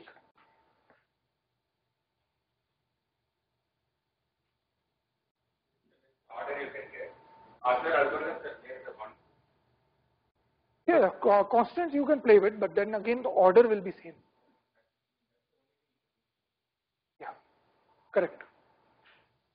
The order, I mean, actually constants here also you can choose properly so that this 1 minus rho is not too large. 1 by 1 minus rho is not too large. For example, you don't want to choose rho. Here you can see that you don't want to choose rho to be arbitrarily small. If you, for example, choose rho to be arbitrarily close to 1. If you choose 1 minus rho to be 1 by t, for example, the whole thing will be off. Right? Okay.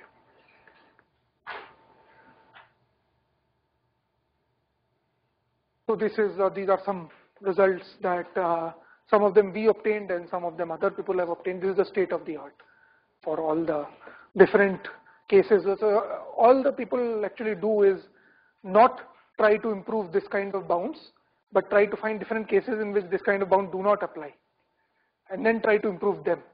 For example, we can start with the simplest case which we just discussed, which is Lipschitz gradient strongly convex. We showed that it is 1 plus WT. Then we can go one step above and say that, oh, no, it's not strongly convex, only this condition holds, quadratic growth. But still it is the same. The quadratic growth doesn't hurt much. But when you go to not strongly convex, so you don't have strong convexity, which means that mu is 0. If mu is 0, then what happens? Note that the analysis that we discussed will not work. Why will it not work? Because if you see here, your requirement, I'll go all the way, your requirement was that eta should be between these two. If mu is 0, eta has to be 0, so the whole analysis fails.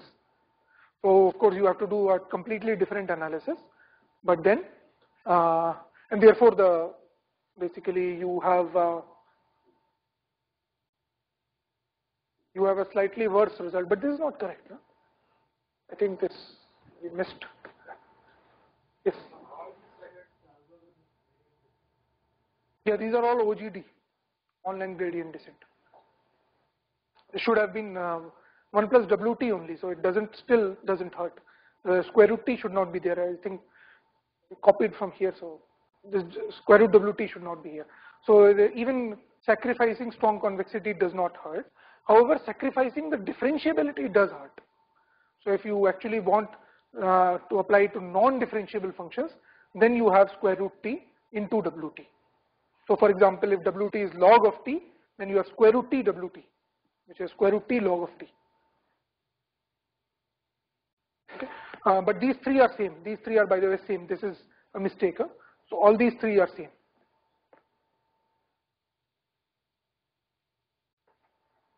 Okay, so now I think it is time for a break. I will go to the other algorithms. So what we have remaining is a bunch of algorithms and a bunch of applications. So I'll cut down on the algorithms part and have more discussion on the applications. Okay, so we'll meet at what time? 4:10? 4:10, okay. So welcome back after the break. So because I wanted to cover a little more things, so I'll skip some things in my slides. They are still in the slides, so slides will be shared to you. You can look at them at leisure, but I'll not cover them because I will not be able to explain all of these things today. So I'll focus on certain points actually. Instead of going into the proofs, we'll no longer go into the proofs. We'll just focus on certain points that you can observe about various problems, various algorithms. So far, for example, we only looked at the case when unconstrained case. So the constraints were there, but they were not posing a problem. We could always project onto them, and projection was easy. But sometimes projection is not easy. So those points, I will just make some points that, let's do this in this case, let's do that. So let's look at a particular case when we are trying to minimize something like x transpose ax. It could be any function, but let's say that it is x transpose ax for the sake of argument, where the minimum eigenvalue of a is very small, it's close to 0. What happens in this kind of case is that it is very, very flat. So if you draw the contours of this, what happens is that there is sufficient curvature on this side, on this axis, but along this axis the curvature is very small. It's very, very flat in that axis. So any kind of first order methods, because they are only getting first order information, the descent direction at any point is the one that is perpendicular to the contour, perpendicular to the tangent drawn at any point. So for example, here if we draw the tangent, the descent direction will be perpendicular to that. And as you can clearly see, the descent direction does not point towards the optimal. In fact, it points somewhere, some weird direction. It points here, right? So I'll take a step in this direction. So whenever I apply gradient descent, in static problems only, whenever I apply gradient descent, I will basically take a direction that is not towards the optimal, but towards the descent direction. And descent direction is not towards the optimal. So it will always result in this kind of zigzagging. Any first order method applied to a general problem will always have this problem, that it will zigzag towards the optimal, because think of it as a valley. You are trying to find the bottom point of the valley, but because the valley is almost flat, so not getting any information from that direction. Right? Of course, if you are here, if you are at some point here, then you will point towards the optimal. But what are the chances of you being here? You can be anywhere. So most likely you will zigzag, or it is possible that you can zigzag. So to avoid that behavior, that is the reason why people try to use, for example, Newton method or other kind of methods. In fact, mirror descent is one particular method which specifically targets this problem. What it does is that it tries to take your entire space in which you are operating and tries to skew that space and get it into some other space where things are all round. Instead of ellipsoids as contours, you get into a space where things are all rounded. They are just circles, and that is the idea behind mirror descent. So it's known by different methods, and mirror descent has also been similarly applied to dynamic convex optimization. So it basically uses a regularizer, and that regularizer it's chosen in a very intelligent way, or it has to be chosen with some prior knowledge of the function, and it's chosen such that this zigzagging is avoided. So I'll just directly show the figure and maybe help you visualize from there. I'll not go through the exact algorithm. So you are somewhere here, and if you are one of the eigenvalues of the Hessian are very small, then you are pointing in this direction, and there's a possibility that you will zigzag. But if you transfer yourself to some other domain where all the x's are multiplied by some, let's say, A inverse x, then or some matrix inverse x, then you are in a space where contours of the function are actually round, and you can then directly point towards the output. And there are different versions. There's one version where each time you take a step you try to come back, and there's another version where you just keep on taking the steps and at the end you come back. and different things have different advantages. So this is the idea of mirror descent, and similar thing has been applied to dynamic convex optimization. To actually understand it, it's a lot more work, so I'll not go through the details, but this is the algorithm. This is how the algorithm looks like. So you have a yt, which is now in the transformed domain. You apply a gradient step on the yt, and then take one gradient of r. So think of gradient. So let's say that regularizer is x transpose x. This is the regularizer for some a. Then gradient of r is 2ax. So you are applying that transformation here. So it will become 2a times this. And y is also a times y. So if you solve it, it is like saying that you are transformed. Okay. So that is the idea of gradient mirror descent, and in this case the regret for dynamic case is actually GTWT square root GTWT. GT was the gradient error. So gradient error times the path length. So it could be higher than WT or it could be lower also. It's a geometric mean of GT and WT. Okay, so this is mirror descent idea. Again, not going into too much details. If you are interested, it's a very interesting, like all the algorithms that you have seen, first order algorithms, they have their corresponding mirror descent version where you try to improve on this zigzagging behavior. And another thing that I wanted to discuss was, if there's a specific problem where you have a non-differentiable function. Now non-differentiable function means all the things that we discussed, they cannot be applied. You have a non-differentiable function, but there is a regularizer adding to it, so 1 by 2 alpha x square, and you are supposed to solve it subject to certain constraints.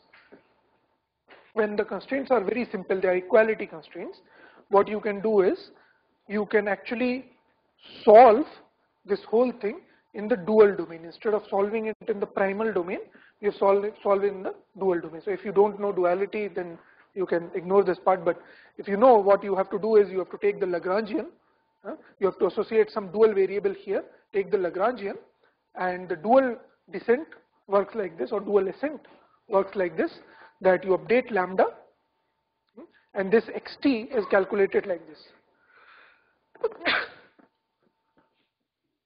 So this xt is calculated as argmin of L x comma lambda t.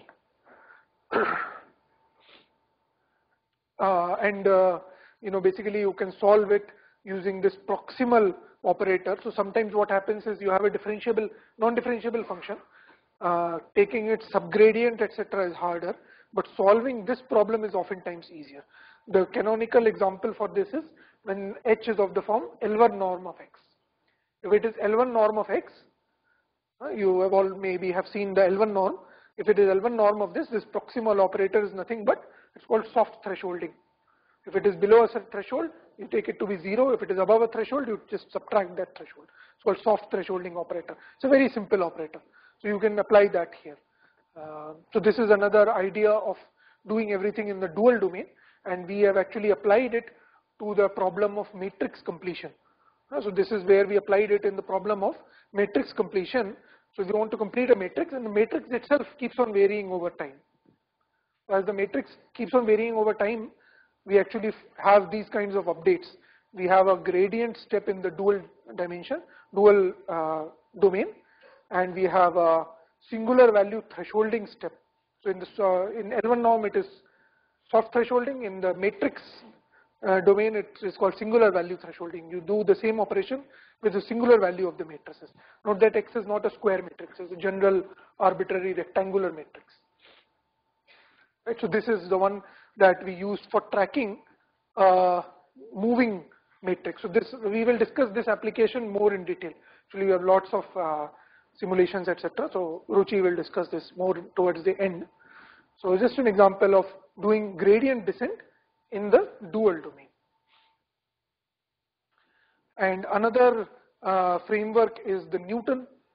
So again, Newton is in the same idea. Instead of making a gradient step, you correct that gradient step with the Hessian inverse. So because you are taking the Hessian inverse, the direction which was earlier pointing towards the descent, it is now pointing more towards the optimal. For example, if it's the if the problem itself is quadratic, if you are taking something like this, the Newton step will directly point towards the optimal. For example, in this case, it will directly point towards x equal to 0, irrespective of what eigenvalues of A are. Of course, eigenvalues of A cannot be 0, because if they are 0, you cannot have A inverse. So Hessian doesn't exist. So of course they cannot be 0, and that is in fact a weakness also. You cannot apply Newton method to cases where your function Hessian is not invertible. Hessian is singular. You cannot apply. And this is one quasi-Newton actually. So this actually tries to maintain an approximation of the Hessian without actually calculating the Hessian. Cannot calculate the Hessian. Just calculate gradient times gradient transpose and keep on adding it. So AT inverse acts as a proxy for the Hessian inverse, and that basically gives you your update. Right? So this is the Newton online Newton method. And if you remember, Newton method is the bread and butter for interior point algorithms. So based on this, people have also developed interior point algorithms for the dynamic case. So if you have no issues with the size of the problem, you can actually apply interior point algorithms over time. So one iteration of interior point, then in the next step again the barrier function changes few Newton iterations, then again barrier function changes few Newton iterations, and so on. If you are familiar with interior point. Yeah, this is the pictorial representation. So in the gradient case, you are going towards the descent direction, and in the Newton case, there is a more direct route towards the optimal. Okay. Then there are lots of variations. Again, all those variations are trying to work against. So, for example, we already developed result for strongly convex and Lipschitz. So that problem is already solved. But what about problems when things are non-differentiable? Or in this case, for example, we look at a problem where it is a composite function. One of them is differentiable, other is non-differentiable. Right? And the non-differentiable part is presumably simpler. The differentiable part is presumably complex. So the one part is smooth and differentiable, strongly convex also. The other part is non-differentiable, but still convex. Note that when you add a strongly convex and convex, the result is also strongly convex. Right? And we will use basically the proximal idea again to have. So let me skip this part. I'll just directly go to the updates. Right? So here in this case, the updates look like this. The YT is not really necessary because you can just write it as a single update as xt plus 1 equal to prox of this whole thing. Right? So YT is just introduced in the middle, but you can of course eliminate it. So xt plus 1 is the prox of xt minus alpha times gradient. So this is called proximal gradient method. So very, very common in the context of composite function minimization. As you have a convex differentiable loss function plus a non-differentiable regularizer. For example, lasso, least squares plus norm 1. So lasso is an example where proximal can be applied. In fact, we applied it similarly to the matrix completion problem and dynamic case. So proximal LMS that resulted in some proximal LMS algorithm for matrix completion. Right? So this is another algorithm. So I got very nice figures thanks to Rishabh. So here it shows how actually the point xt is behaving. So here there are two contours. One contour corresponds to the loss function and the other contour corresponds to the regularizer. Now obviously the loss function is minimized somewhere else, regularizer is minimized somewhere else, and the sum we are minimizing, so the sum will be somewhere in the middle. It will be minimized somewhere in the middle. The loss function is quadratic. The dotted contours correspond to the loss function of this function, which is not really GT, it is just the Moria envelope of GT, which is defined like this. So it is for L1 norm, it is the Huber loss function. L1 norm is like a pyramid, right? If you draw the contours, L1 norm is like an inverted pyramid, and the Huber function is inverted pyramid, but its base is rounded. Base is quadratic. Right? So the optimal is somewhere in between. So what it does is it takes a step in this direction towards this optimal, and then it takes a step in this direction towards this optimal, and it continues to zigzag. So once it takes a step in one direction and then takes a step in the other direction. Somewhere it ends up somewhere in between. Right? So that is the idea of proximal algorithms. Of course, it's not necessary that this proximal be non-differentiable. If it is differentiable, everything holds true, everything I said holds true, but this is especially useful in the case when it is non-differentiable, because in non-differentiable case you don't have access to other techniques. So this is a very common technique that is used. So again, applicable to dynamic scenarios. So here now at this stage I am just, or not me, people are just simply borrowing the algorithms from the static case, applying them to dynamic case, studying their performance, maybe using either the triangle inequality or Peter-Paul inequality, either calculating the dynamic regret or calculating the tracking performance. But that's about it. There's nothing much to it. And that's why I'm really confident that if you have a problem which does not fit into this, you know a static algorithm, you can easily adapt it to that setting. All the proofs, just some changes in the proofs, and of course the proper application, implementation, and that's it. Okay, this is something going beyond the setting where you have two functions. Now we are saying that we have sum of n functions plus gt. So there are lots of functions, and all these FIs are there. But interestingly, not all FIs are revealed at every time. There's a sum of functions, but only one of them is revealed at every time. So why would that happen? For example, you have lots of data points, right? Each of these i's could correspond to data points. Now you are going to process your data one by one. You don't want to process the entire data at the same time. So you'll process one data point at a time, one image at a time. So at every time you just look at one image, make your decision based on that. And then you hope that with time, as long as these things are not changing too fast, you will actually have considered all of them. Right?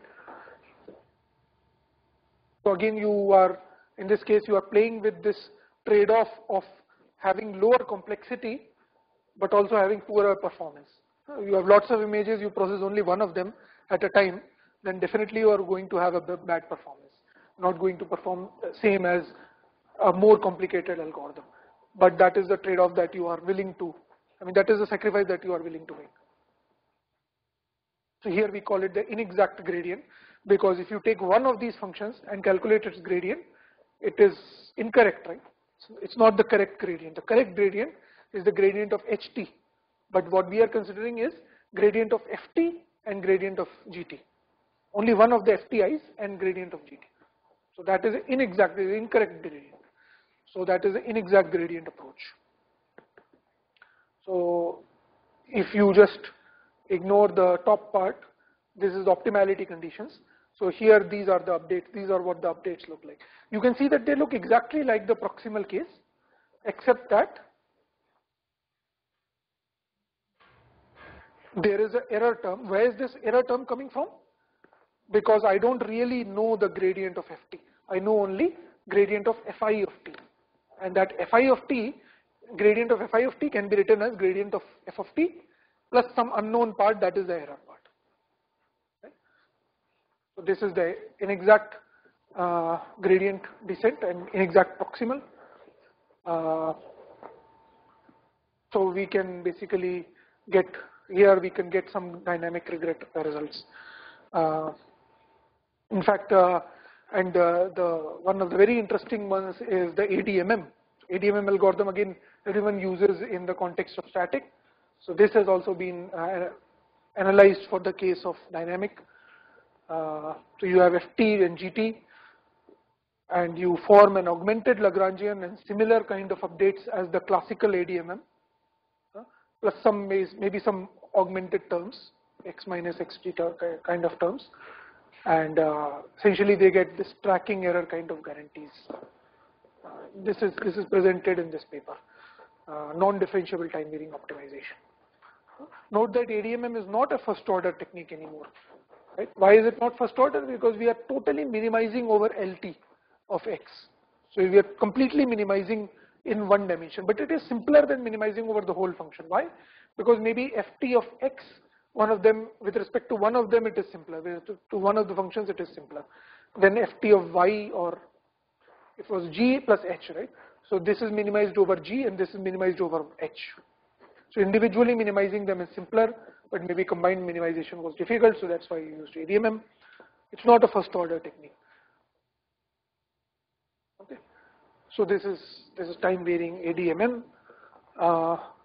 Yeah, this one is actually interesting. So we are now looking at totally general. So people are extending it to totally more and more general scenarios.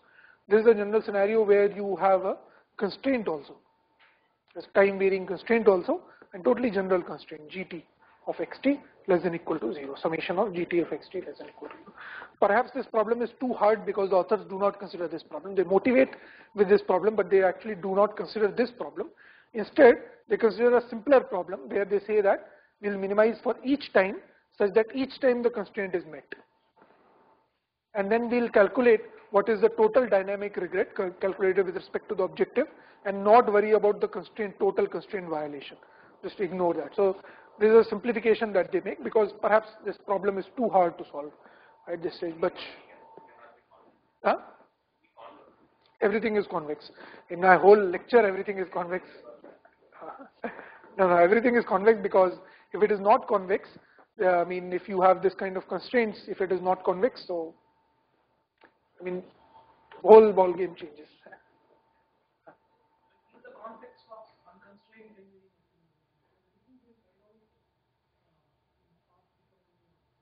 This was proximal. What I said was, you can apply it to sparse recovery. I mean, that's what people motivated it from.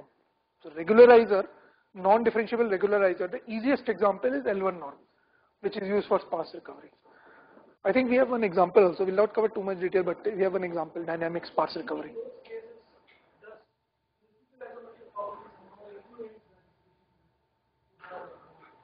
Correct.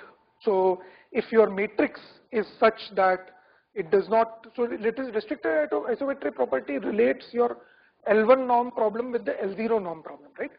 But as far as the L1 norm problem goes, you can solve it. Whether that reflects correctly the intended solution which was corresponding to the L0 norm problem depends on the restricted isometry property, right? So this is the difference. So as far as the L1 norm problem goes, you can solve it. So that's what people have done. People have solved the L1 norm problem. But how it relates to the L0 norm problem, that is no. So my time is running out. I have to cover other. So I wanted to cover applications in details. That's why I'll not cover all of these algorithms. Because anyway, I'm just saying that this is this idea, this is that idea. So you can read it on your own. And yeah, this is the dual method that they developed. And okay, so I will. So this stochastic and inexact algorithms for target tracking is entirely based on our work on inexact gradient descent. We discussed a little bit. The basic idea is that you have you're trying to solve this problem.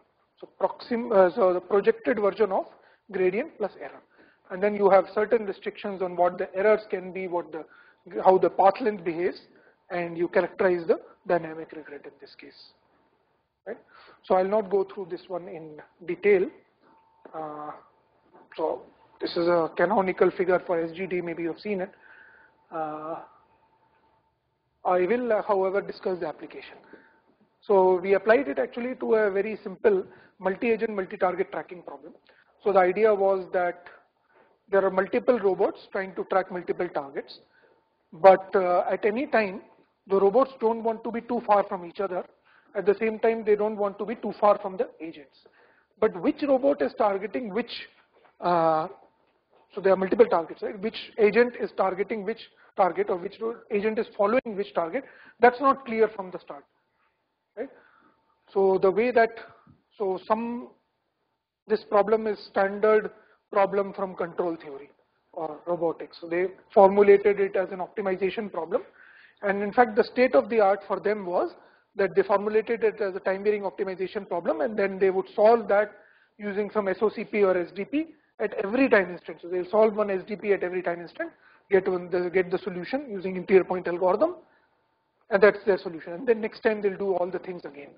And the interesting thing was that, so this was the problem. This is the problem that they were trying to solve. Here, this is a loss function which is basically says that the agents, so xi is the location of the agents. Target is moving, xi is the location of the agents. Agents want to be close to each other. So loss function is encouraging the agents to be close to each other and close to the previous location. This is saying that there is a velocity constraint on how much the agents can move. And this one is saying that the agents are close to the targets, but there is a weights associated, and those weights are calculated at every time. So there is another algorithm for calculating the weights, and that was given in the paper. So we used exactly the same algorithm. So going from the SDP, we just went to the simplest possible, which was online gradient descent. And there also we got almost the same performance. In fact, in our simulations, the performance is much better because there was no possibility of getting this problem infeasible. So each time you solve it, each time you calculate new weights, sometimes their problem was getting infeasible, but our problem, there was no issue of being infeasible. So we solved this in dual domain, and these were the updates in the dual domain. So let me skip all these. The weights are calculated according to this formula. No, unequal number of targets. So it's not clear who will follow whom, right, at the start. And the weights are adjusted such that the weights are high when you are near a target. When one of the agent is very near to a target, the weight is high. So it will tend to follow that target, and it will tend to ignore the targets that are far. So that is some adaptive procedure that they use some spectral properties of graphs to derive. I'll not go through that part, but I'm just saying that if we take the same weight allocation matrix, note that if the weight is depending on xt, the agent location in the past, so it's a highly non-stationary problem. So this is how things look like. I have a video for this part, right? So the triangle is the agent. These are the targets. So the agents are basically following the targets.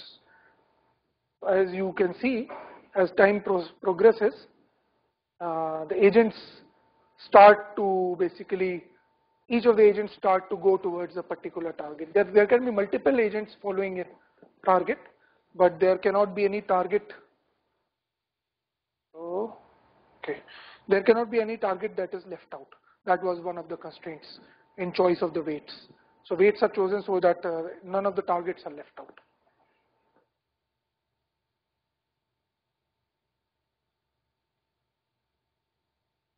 Right, so this is same thing in 2-dimension case. Same thing. Okay, so I'll skip the large scale learning part. The large scale learning is simply related to the fact that you have lots of data and you don't have access to all of these gradients. So you pick one gradient, but that gradient does not really represent the rest of the gradients. So there is a variance problem. You have a large error, right? How do you reduce that variance? You try to maintain some kind of proxy for the gradient. So this beta is actually the proxy for the gradient. In the past, from the past experience, you know that the gradient should be about this much. So try to maintain a proxy for the gradient and try to improve that. So that results in a lower error. So actually you are able to show that the error is bounded in a certain way, and that leads to convergence. That leads to actually faster convergence without even looking at the full data. So you have full data, you don't even look at that, and you are able to get, you are able to optimize the whole sum of functions. So these Saga, SVRG, and increasing sample size are common methods, very, very common methods in the context of optimization. And this is the first time that we have applied them to dynamic optimization case. These are variance reduction techniques. Okay, the distributed scenario where you want to actually solve these problems in a distributed setting is also common in the static, but not been applied properly in the dynamic case. So this is also what we are working on. Here, each of the FTIs are there. So FTIs are agent nodal functions. And at no point in the algorithm do we want to have any message passing between non-neighboring nodes. So all the message passing should occur between the neighbors. So actually the way algorithm works is very interesting. I mean, if we ignore the derivation, etc., the algorithm works like this. So the algorithm, what it does is, it does some update, and then carries out multiple consensus steps, and then again does update. So while it is carrying out the consensus steps, it is just ignoring what the function is. So gradient update occurs here, and then it occurs here after this. And in the middle there are multiple consensus steps. And based on how many of those consensus steps are there, we are able to prove that we are getting some sublinear regret. So the regret depends on how many consensus steps are there. You cannot have too many consensus steps, because you will then, in that case, you will be totally accurate, but you will lose the function because function is also changing. But you cannot have too few consensus steps, because in that case you will be highly inaccurate. So you will not be able to track the function. So you have to strike a balance between tracking the function, so observing the function sufficiently often, and solving your distributed problem with sufficiently high accuracy. So this is multi-consensus setting basically. Each iteration involves multiple consensus. Of course, you cannot do multiple consensus steps in one time slot, so you decide to ignore the function for multiple time slots. Each consensus step occurs only one time slot. So I would have loved to explain this if I had more time, but it doesn't look like. This is the regret that we obtained for this case. And yeah, this is someone was asking about sparse signal recovery. So this is the problem for sparse signal recovery. Actually, it was solved using ADMM in, I think, this Garrett Lewis paper. So this was solved using ADMM, sparse signal. XT is the original signal, and it is sparse, and they used this distributed ADMM to actually obtain the X star. Again, skipping these, only showing you the result. You have a sinusoidal function which is also time varying. It's basically noise is being added, and you are trying to track it. So all this basically distributed algorithm or centralized ADMM, all these are able to track it basically at approximately the same accuracy. There's no loss of accuracy because of using a distributed algorithm. Not much loss of accuracy. There will always be a loss of accuracy, but not much loss of accuracy. Okay. This part, which talks about prediction correction, which is a totally different way of working. This part I had, I will be happy to discuss with you, but this is not my work, and I am therefore skipping it. Also, so all of these are like very interesting results for finding trajectories. These are coming from controls, by the way. So that is your link between controls and the optimization framework that we discussed. Okay, for further low rank matrix completion problem, for example, I will hand it over to Ruchi, who had a very big role in doing this work. So she can come.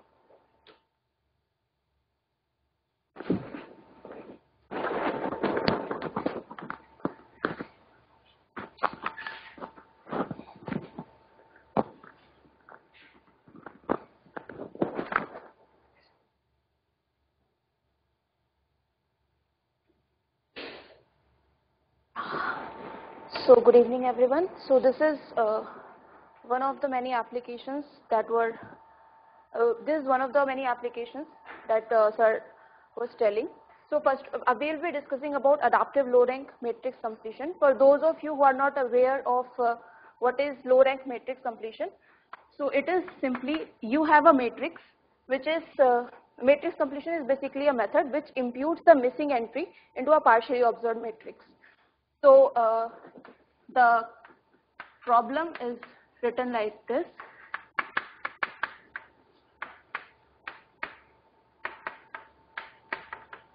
And this matrix M is the observation matrix. J is simply the indices matrix, which tells me that which indices are present and which are not. And X is what we are actually tracking. So when we are talking about dynamic framework, so what we do, we simply add a indices here, T. So we will follow the noisy measurement model. MT is equal to XT plus ET. Okay. Here the underlying matrix to which we are tracking X, it has the only prior information that we have about it, that it is low rank, and which actually gives us the access to go in to impute the missing entries. So at a given time instant, so here the white white one shows the not measured entries, blue one shows the measured entries. So basically we have a matrix which is partially filled, and using our matrix completion method, we predict X hat T, and every time step wait. In this work we have introduced three algorithms: ASVT, SPR-LMS and PLMS. All these three are LMS based, and they use SGD interpretation.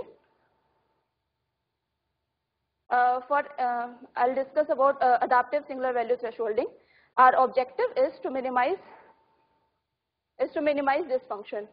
Nuclear norm of X star plus half of Frobenius norm of X whole square. So where this nuclear norm comes, this rank function is basically non-convex.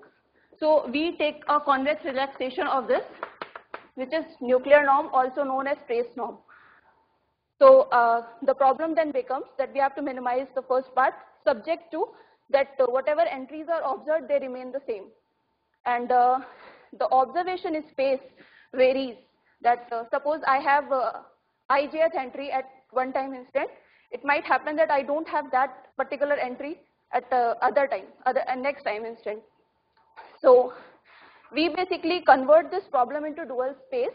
We using Lagrangian, we first find an update yt plus 1, and which upon applying the single value thresholding operator gives us the future estimate X hat T plus 1. Tracking performance of ASVT, I'll not go into much detail, but to give you a flavor of this, so basically you can see that X hat T is tracking XT star every time with an accuracy of psi ASVT plus eta. Eta is some constant. So psi ASVT is this thing.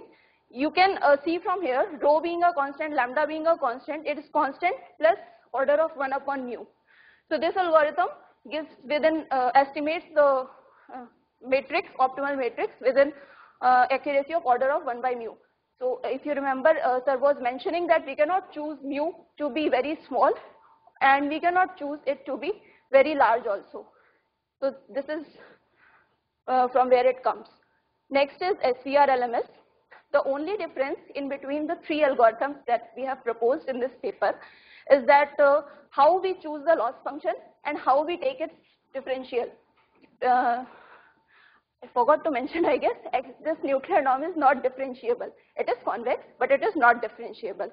This is differentiable, obviously, and this is convex, but this is not differentiable. So we construct our loss function as sum of two functions. One is differentiable and one is non-differentiable. Now what will we do? The function which is non-differentiable will take its subdifferential. The subdifferential of x is can be calculated using SVD. So subdifferential is nothing of x is nothing but ut vt transpose. So every time we update, and that's how we get the next estimate.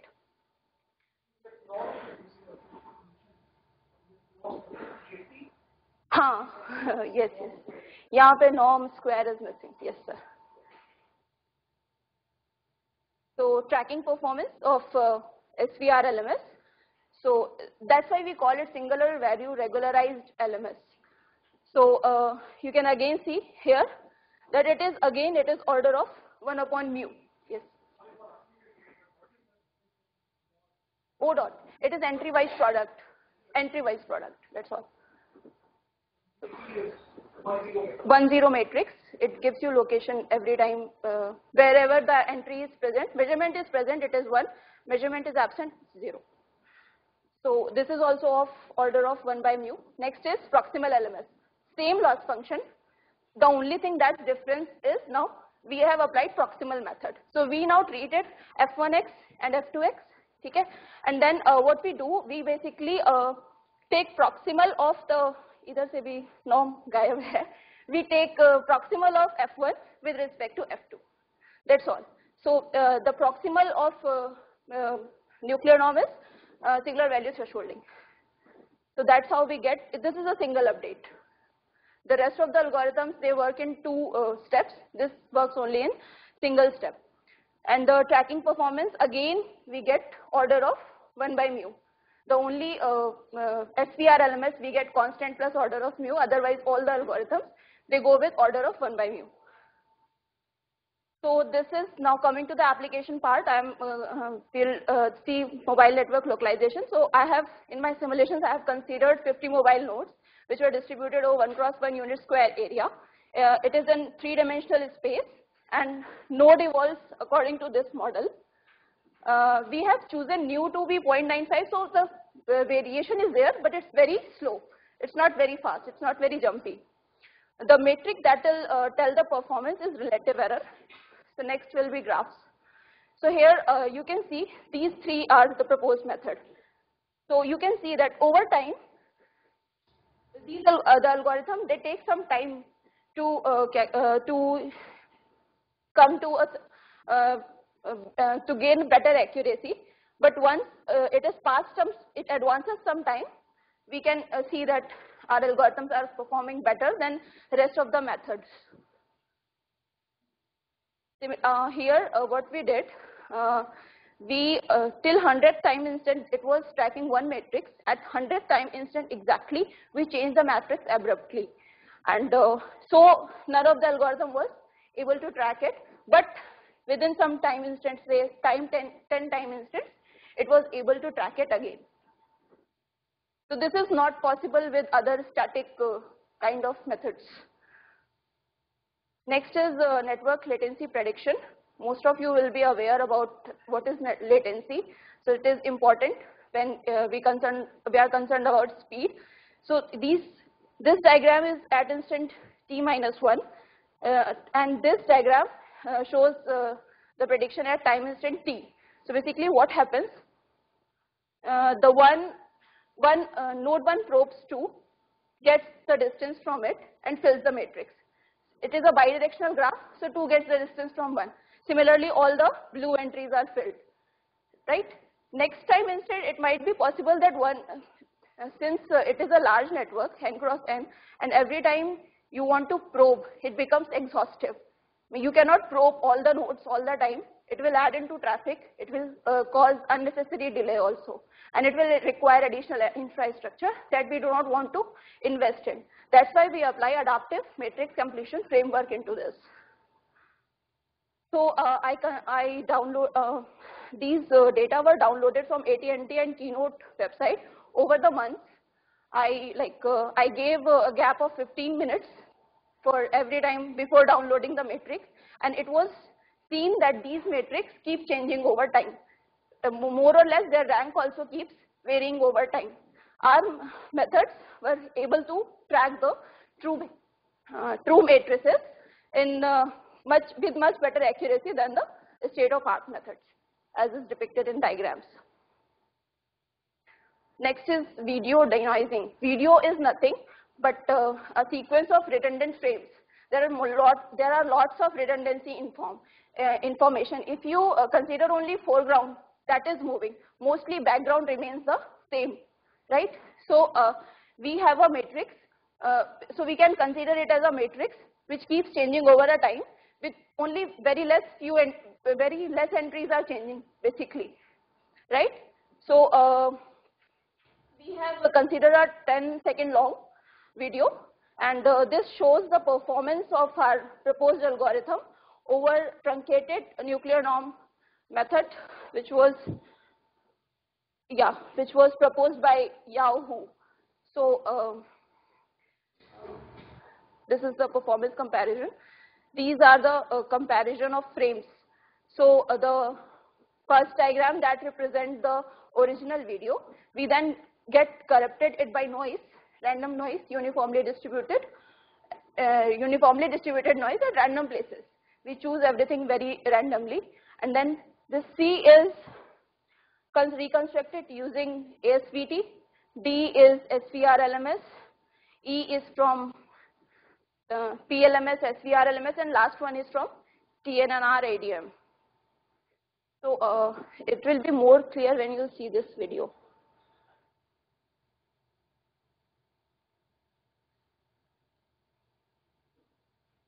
Yeah, so this is the observed video. You can see how blurry it is.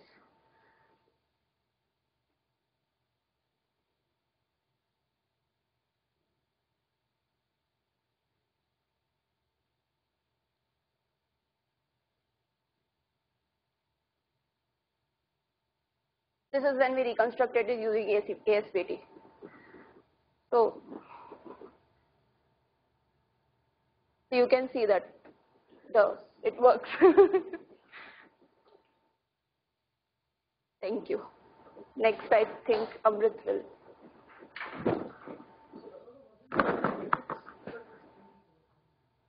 Sorry?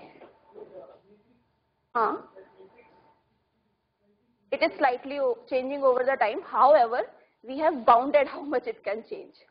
We have an assumption over that.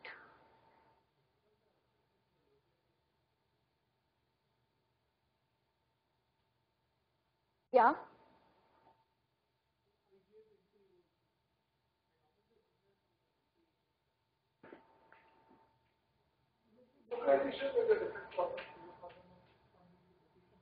All the notes.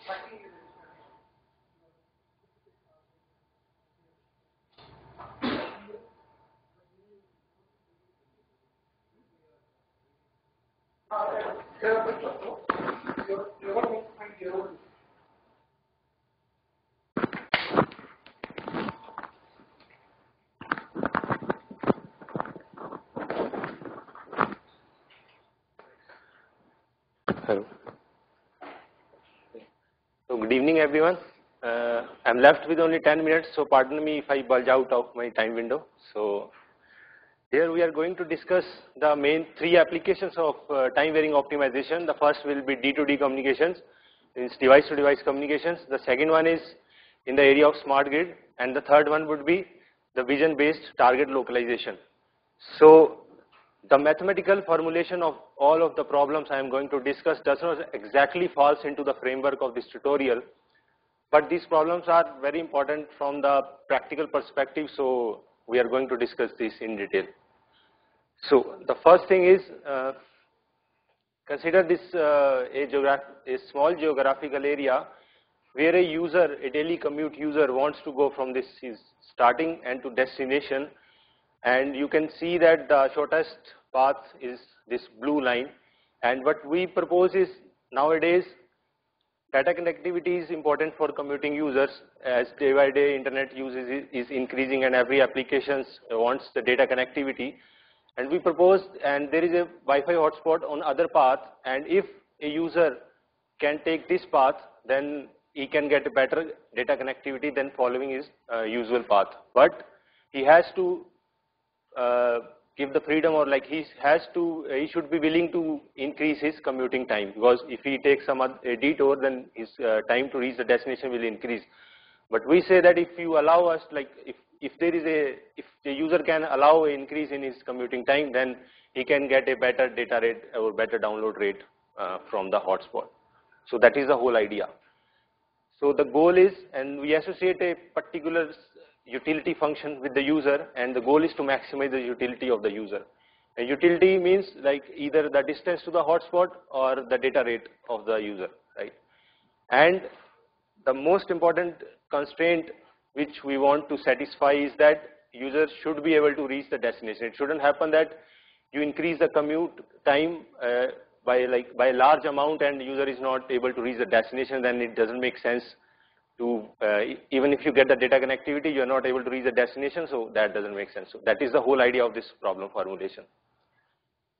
So mathematically speaking, we consider two users and we say that one of them could be work as a hotspot, like in device-to-device communication. If two users are communicating with each other, and the data rate or like the communication link capacity like is inversely proportional to the distance, right? If the distance is reduced, then we are saying that the data rate is will increase.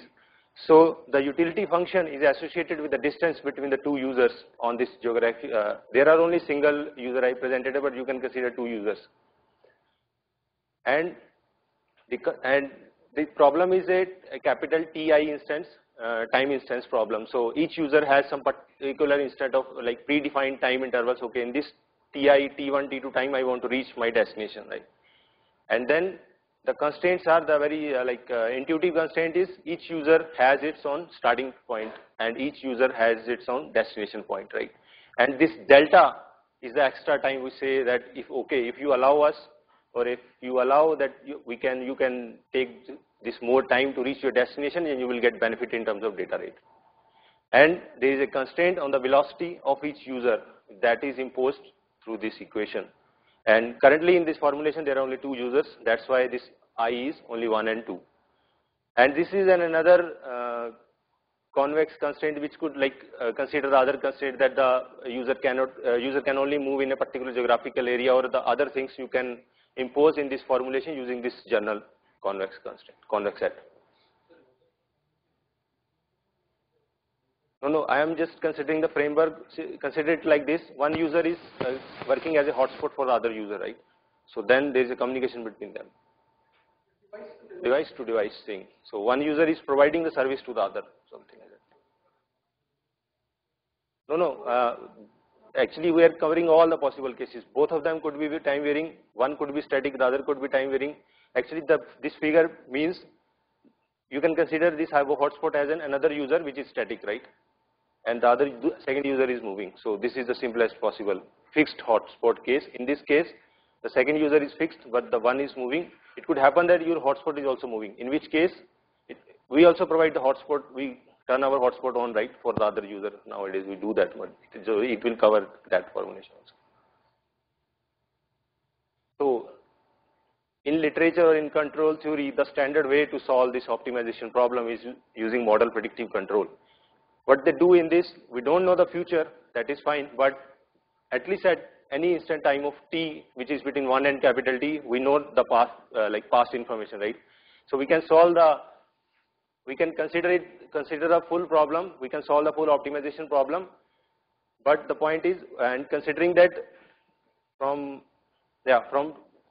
we're solving this whole problem at a particular time instant t, which is varying from 1 to t plus delta minus 1, and we will fix the previous taken decision, right? We cannot change them. We have already taken those decisions, and those decisions would come as a constraint in the problem formulation, and we will calculate all the future decisions, but because we are at time instant t, we can only take that decision at that instant of time, right?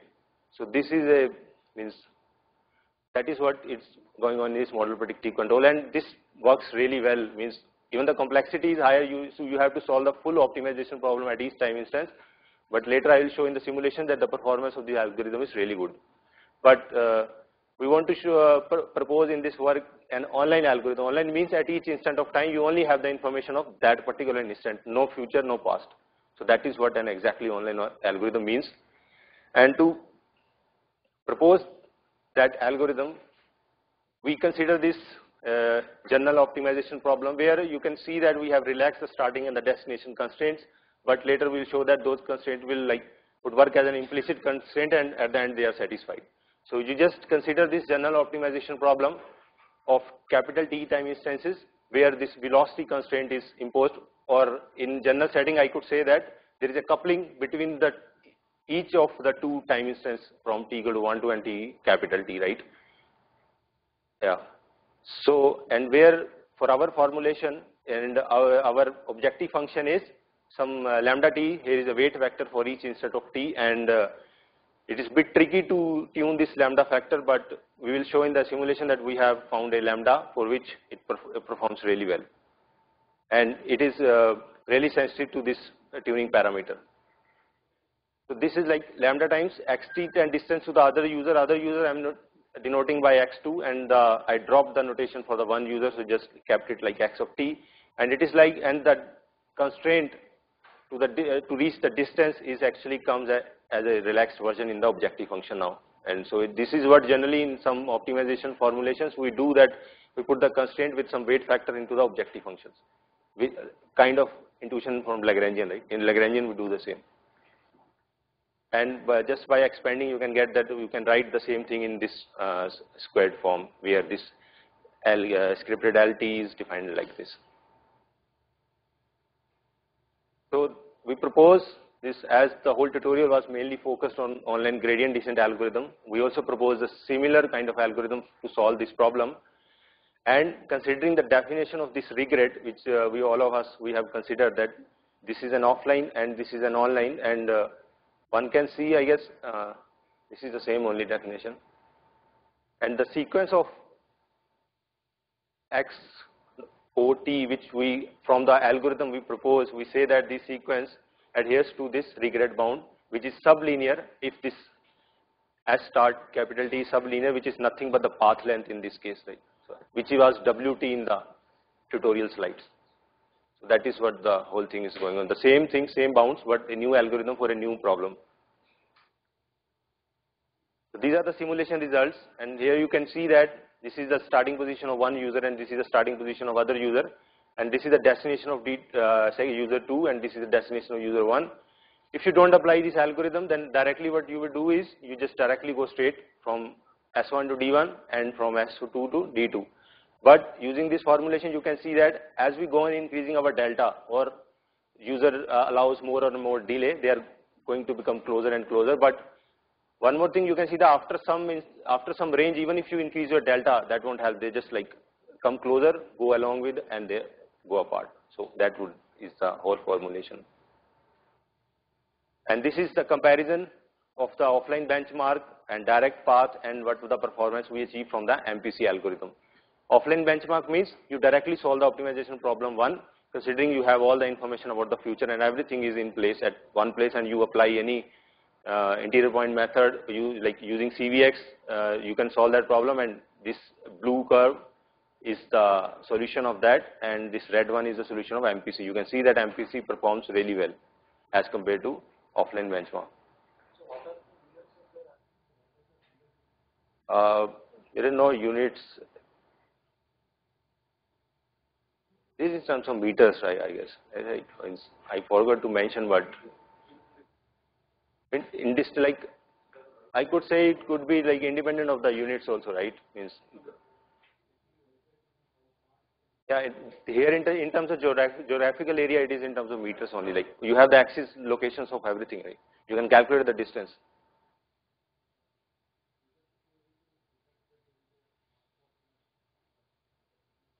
Yeah, means that assumption is inherent in the problem formulation, that user should be able, like if you say that okay, here is a Wi-Fi sport user is somewhere here, you cannot even hear the signal, then it won't work, right? Means it should be there. Because two users could come into the close vicinity of each other to perform or to use this thing. Otherwise, you cannot use it.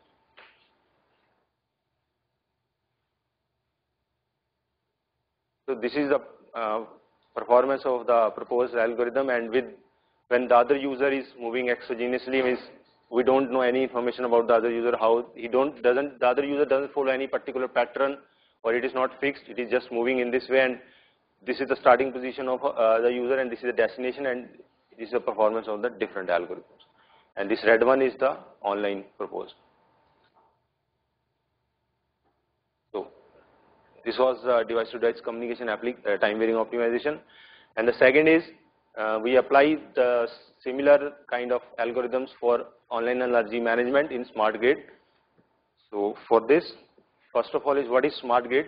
Smart grid is nothing but it is electrical grid that utilizes the like state-of-the-art technologies from signal processing and other areas to increase like to have highly efficient traditional electric grid, and it uses smart meters, smart appliances, and battery installed at the user side, and all the means fancy stuff means you can use the if you can improve the performance of the traditional grid, and we like trying to make it in terms of call it a smart grid, like trying to improve the performance of the grid. And there are like smart homes. If you install the solar panels and a battery at each user, then we call those smart houses, and everything is connected. Currently in the traditional grids, there is only one way of information from the grid. There is an electrical flow of electrical energy towards the user, but in smart grid, it is assumed that there will be a two-way of flow of energy and control signals between the users and the grid. And this is a very specific model for a single user and how they communicate with the grid. So there is a power grid and there is a utility company which buys the power from the power grid and then sells it to the users.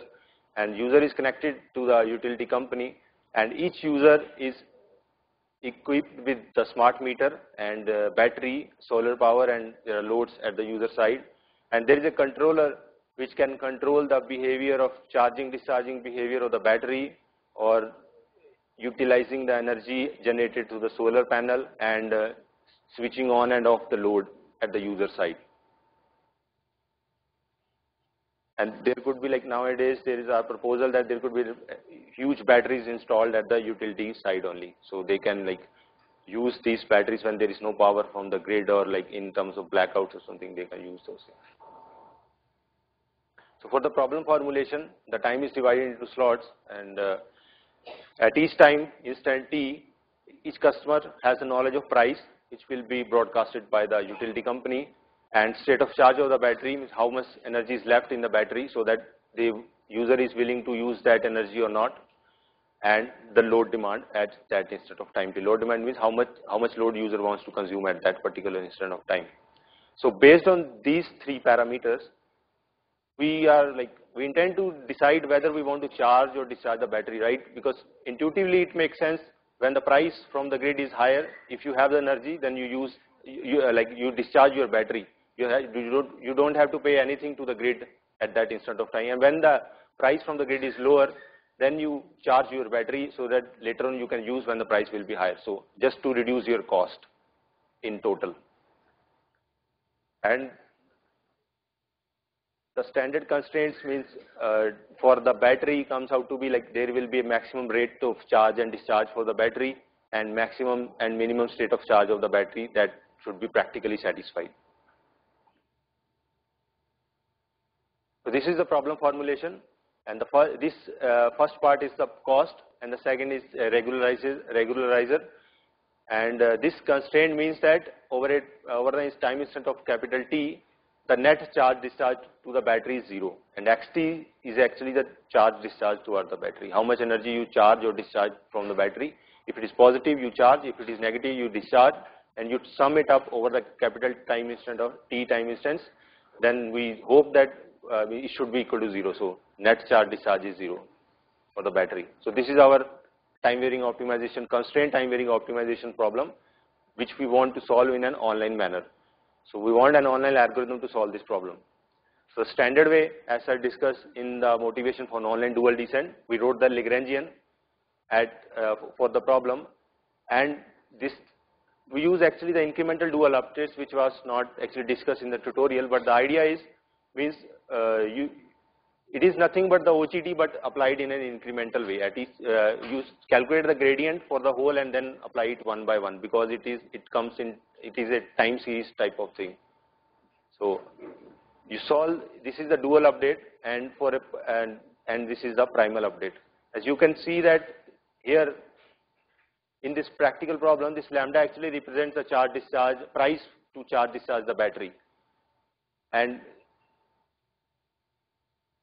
that is updated for the next time instance if you whether you have taken the charging decision or discharging decision. So this is the algorithm to solve this problem. And you only need the information pt lambda t minus 1, that's it. And these are the performance results, and these just represent the demand and demand. These are the prices, real-time prices, and this represents the average load, and this represents the solar profile, daily solar on an average daily solar profile of the user for 24 hours. And these are the performance comparisons. We have compared the proposed technique with the state-of-the-art techniques, and here clearly we can see there is a like 8% or like 6% more percentage cost benefit than the other techniques. The last application of the tutorial we are going to discuss is vision-based. Should we continue? Just 5 minutes. So it is the vision-based target localization, and in this what is the problem is there is a target on the ground and there are moving cameras which are hovering around that ground, and you want to locate the position of the target. You can consider a scenario in the military application, and there is a like there is some object in the ground, and you can send there is no communication setup or anything there. You can send your cameras, and then you can exactly locate the position of the target and then communicate. So that sort of is an interesting application for this problem. What happens is,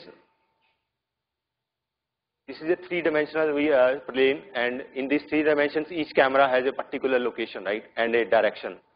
I denote those things are like each camera location is denoted by CIT and its directional vector by SIT, and these all are 3-dimensional vectors. And we can write an equation of line. This is an equation of line, and this x, y, z are the x, y, z components, right?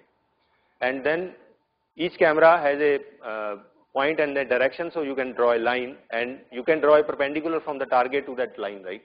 I'm considering that perpendicular from target to each line intersect at OIT. I represent the camera. So each camera has a particular line, and a single target will, when you draw a perpendicular, it will intersect that line at OIT. So that equation is written by this, and which is equal to this AIT, which is scalar. And alternatively, we can write this AIT, this formulation, and then which results in this point OIT, which is like the intersection of the line of the camera and the line which is perpendicular from the target, is represented by this.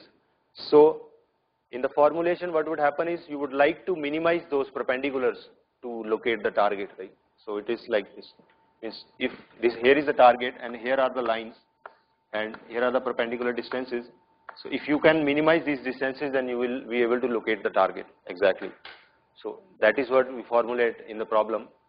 So this is the objective function, and then we just allow a bit of error. Means you don't need to locate the target exactly. Like if you can even locate it in the radius of 5 meters or 3 meters, then also it is fine. So you have almost located the target. And the objective function is you minimize the distance, minimize that perpendicular distance from the target to each line. And similar way, but the algorithm we use to solve this problem is a bit different. What we did is, you just write the Lagrangian for this, and then apply the saddle point algorithm. There is another, you can call it first order, I guess, because you only need the gradient information, and you apply that algorithm, and you will get the similar primal and dual updates.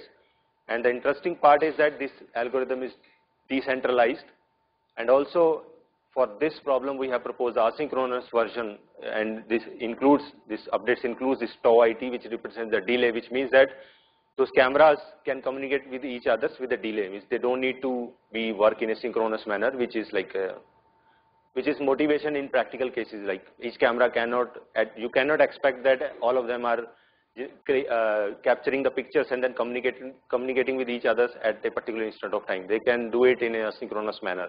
So that's why we propose this is an asynchronous algorithm to solve this time varying optimization problem in an online manner. So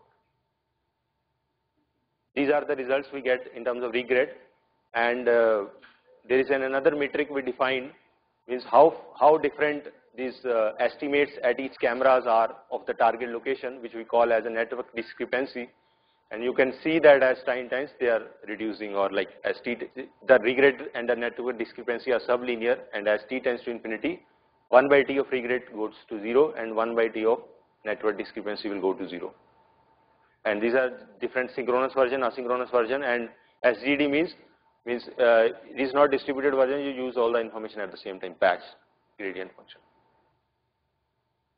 And this is the top view of the three-dimensional plane where these red, green, blue, black, they all represents the movement of the cameras, and this is the location of the target, and this all lines, corresponding lines represents the estimate, local estimate of the target location at each camera. So you can see that as time increases, the local estimate of the target location at each cameras like become close to each other, so they have localized the target.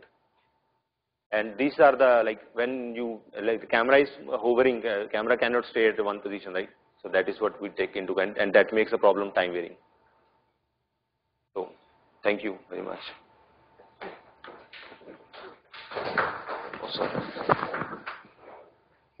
So thanks everyone for attending our tutorial. So just to summarize, we looked at a lot of algorithms for dynamic convex optimization. So I'm very hopeful that so at least some of you will try to apply it to whatever your favorite problem is. Just before we end, I just wanted to advertise a little that we are organizing one course at IIT Kanpur on optimization for communications and machine learning. So if you are working in this area or you want to work in this area, it's a very basic level course. So if you want to work in this area, get started. Please do attend. The last date for registration is 28th Feb, but probably if you send a mail to any of us, we will extend it. So yeah, that's so the flyer is attached on the website. So it is, the website is there on the IITK main web page. So please do come. Okay, thank you.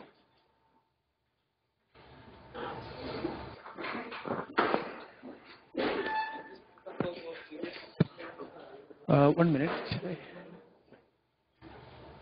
Thank you, Dr. Ketan, for a very interesting and intuitive talk on dynamic converse optimization and various applications of dynamic converse optimization. And thank you to his students also, Ruji and Amar Singh, for giving a very interesting applications of dynamic converse optimization. And on behalf of NSAC, I would like to give a small memento to Dr. Ketan. And thank you all for attending today's tutorial.